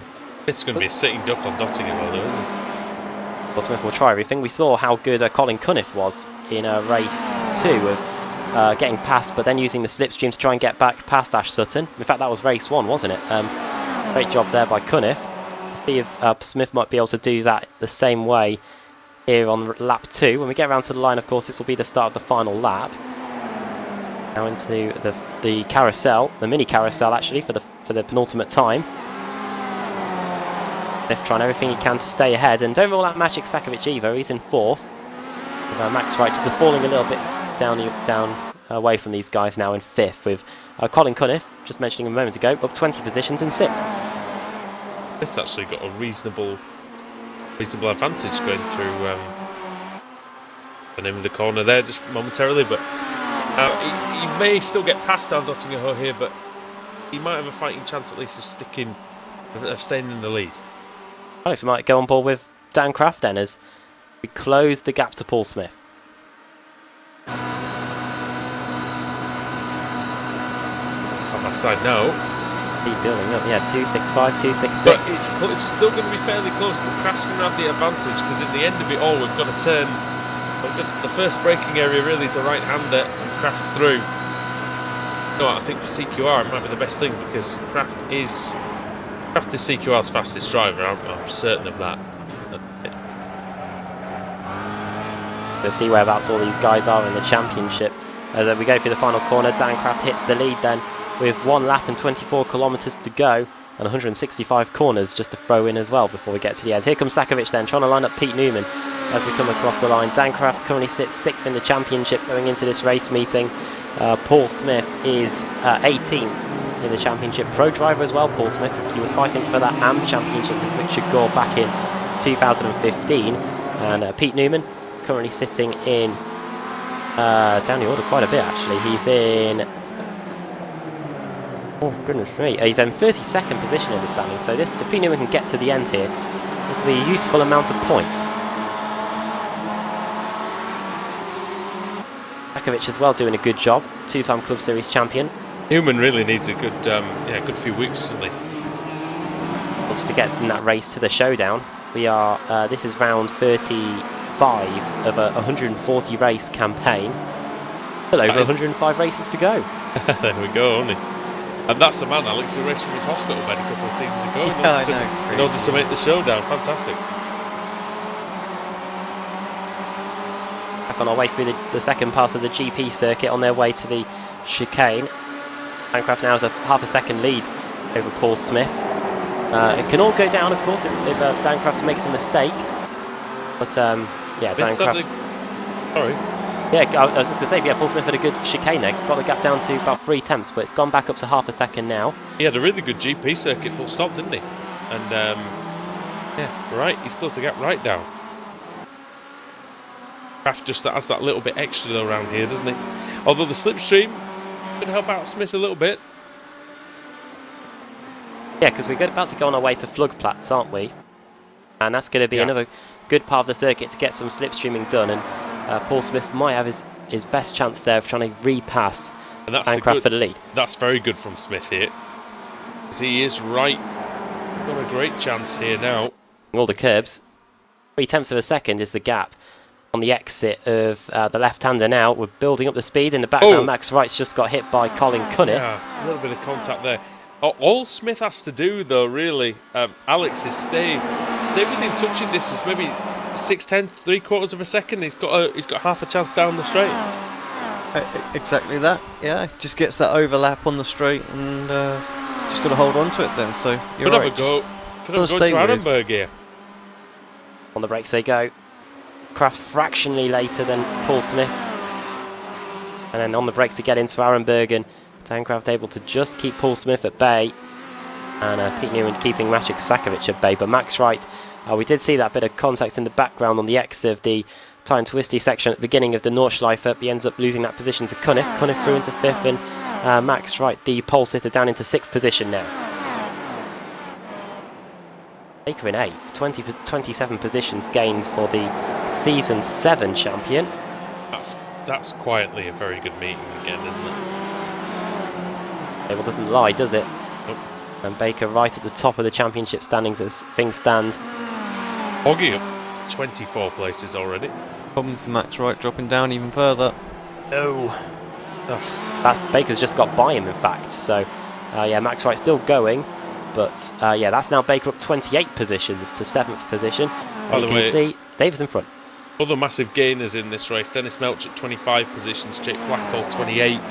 Laura Bond 26. Josh Simmons 14. That's a hell of a... I've got to say, that's a hell of a start for Laura. You kind of expect it from likes of Blackhall and Baker, don't you? But Bond's usually one who's not quite as aggressive on the opening laps generally, but yeah, fantastic stuff so far from the Pro Sim driver. Bond 1 position away from being the most positions gained in the race. Yeah, just one off David Baker. Jake Blackhall, I thought was in issues then for a second, but oh yeah, he is in issues. He's in the wall. So been a bad race meeting really for the Aussie. Had a humongous incident in race 2. It looks like the car's broken actually. Look, might even been a hardware failure. That going for the left-hander, the car just didn't want to turn right at all. Yeah, he smashed up the car quite a few times, hasn't he, tonight, it's Jake? Not really his fault, it looks like. Oh! Well, on the way to doing that again. Oh, and he's over. Oh, he's riding the wall. Rail. The BSR skateboard championship, you could say. Blackhall, yeah, retiring back to the pits. That's him and Robert Graham, isn't it? He's competing in that one. Smith's very close again. Here he comes. He's really, really close. He really does have a chance of winning this race because Dottinger Hohe is coming up quickly. Big test for Smith will be staying with Dancraft through the second half of the lap, but look at the speed he's got here. 230 kilometers per hour, flicking left, right, left and right, and left again. Dancraft's opening the gap up just a little bit, running out onto the grass on the exit. Dancraft up 13 positions, swinging it into the right-hander. The same for Paul Smith. They both nearly go onto the grass. Very close. Yeah, that's exciting stuff. Very, very good, isn't it? And yeah, Kraft just eking out, as you can see, that little bit of a gap. Gap 5/10 of a second as we go into the carousel. Well, not a lot, is it? That's the thing, it can all change. When Smith picks up that toe again. In terms of slip, as a Hackerson gets past Max Fry as well. In terms of slipstream, Alex, I think if Smith keeps it in within the seconds, has he got a decent shout going down a Dottinger? I'm not sure a second. I think probably needs to be about 6/10. Mate. 7th maybe. When we were watching Sutton in the first race behind Cheppy, he was 1.1 seconds. We managed to close that gap down to about half a second. So 6/10 I think is where he needs to have a realistic chance of getting alongside. Up 6/10 now. Close enough though, isn't he? Yeah. Kraft just looking like like Smith looks like he's got. I'm not going to say I don't want to assume what Dan Kraft knows and what he doesn't, but it kind of looks like Smith's got slightly better circuit knowledge because it looks like he's taking slightly more through the middle sector. It looks like Kraft's taking the wider lines, doesn't he, than Paul Smith. As Newman goes a bit wide in the background. But yeah, what's the gap? 7/10. He's just keeping himself in with a fighting chance here, Paul Smith, of getting a race win around one of the most challenging circuits of the season. He likes to do it at the most challenging ones, doesn't he? Does it at Bathurst. He won somewhere else, and then he's won here. He could be have a chance of winning there as he rides the car on 2 wheels. See that air that both of them got through there. These guys are pushing scarily fast, scarily hard through here. Yeah, kudos points for those guys going through the right-hander. Definitely gaining now. Yes, gap 5/10. And it's mini carousel time. What can these two excellent drivers do? Oh, this is good from Smith. 4/10. Yeah, this is gonna be fun, brilliant to watch. Similar finish to the final race of 2016. So it's Galgenkopf for Dottinger Hoa. Paul Smith, the man from Yorkshire. And then the final, Dan Kraft, who, as far as I'm aware, isn't. So, down the main straight, and Adam, take it away, my friend. It's the man from Yorkshire versus the man from the rest of the UK. He's going to get the win here. Paul Smith upholding the honour of the Pennines. This is Dan Kraft, who could be upholding the honour of the Pennines. Well, only the right side of the Pennines, anyway, I must add. And Smith takes the lead, but Dan Kraft's going to fight back straight away, pick up the rest of that slipstream. Oh, this is going to be difficult. It's going to be a close one. Could be very close. It's going to have to be about a last corner lunge, I think, for Dan Kraft to take this win away from Paul Smith. Kraft a little dab of brakes there, going into the final corner. Smith sideways, Kraft sideways as well, but they hit the brakes. Smith's just got to hit his apex here, which he... Right off of that corner there. This is going to be close. It's going to be so close. It's going to be Paul Smith that does it. Yes! Crosses the line and wins the final race of the day. Oh, Paul Smith. There you go. Paul Smith's not an admin on this. And surprisingly, he does very well. We're never going to hear that down, you know. Baker and Davis. Baker literally just gets Davis coming out the final corner. Great move. Use the slipstream with the car in front as well, didn't he? To stay in front of Davis. Good result from Davis. Max Wright and Dennis as well. Look at that. That was close as they go. Dennis Melcher, yeah, 25 thousandths between those guys. 27 positions gained from Melcher. There's Jamie Ayres. He's coming across the line to take 14th. Laura Bond, 28 positions gained. The same as Dave Baker, actually.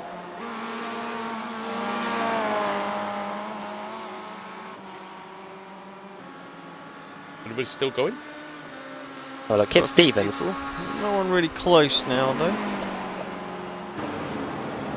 Kip's car's seen better days as well. Next is Andrew Whitehead, who likes finishing in 22nd place. I think he finished in that exact spot in race 2. Maybe 23rd, but give or take. But over the line goes. He's car 21, so it's roughly around that region. Yeah, 22nd position. Personal best comes across the line for Andrew Whitehead. Next up is Simon Roden, Automech. The left-hander, the AM driver, R28. Cross the line and take 23rd position. Next up will be Scott Malcolm, all in the Automech stable, of course. And next is Wojciech Smilovic, who Gets all these he gets all these lucky reverse grid he gets all these reverse grid positions due to the look of the wheel, but after all that, he has all these pit lane starts. So 25th place again for Savidovic, at least he's finished. But for the man that currently sits in 11th in the championship standings, the defence of the title stalling somewhat here at the Nordschleife. Yeah, he finished the race though. He finished every race, so he's not going to lose a great deal of points, you know. So surprised, I think.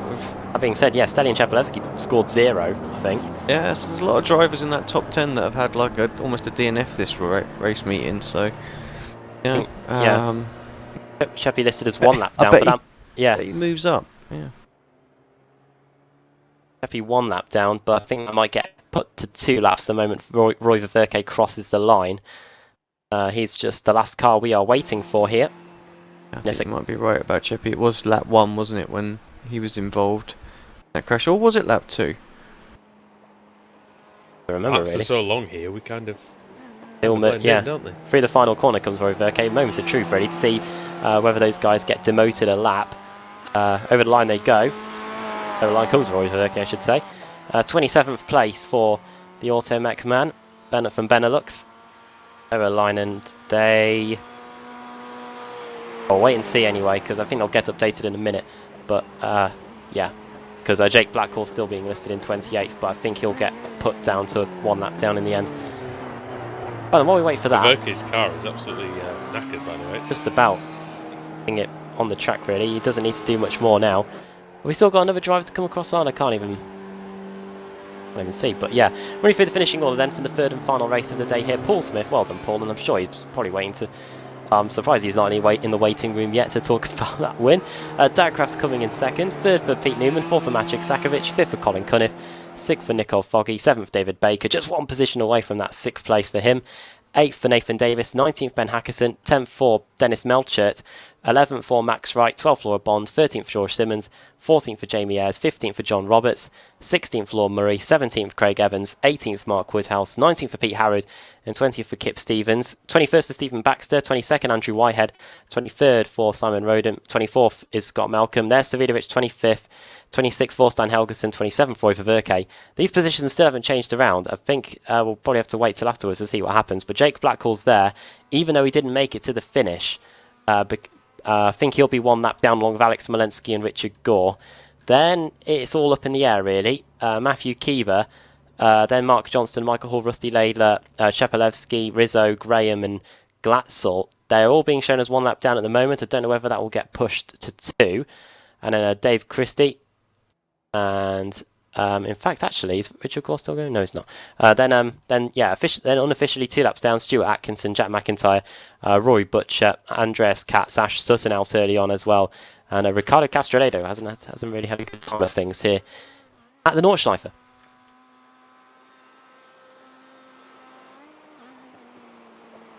And then we do have 1 driver waiting for an interview, but Alex, due to the overtime, are we going to wrap things up here?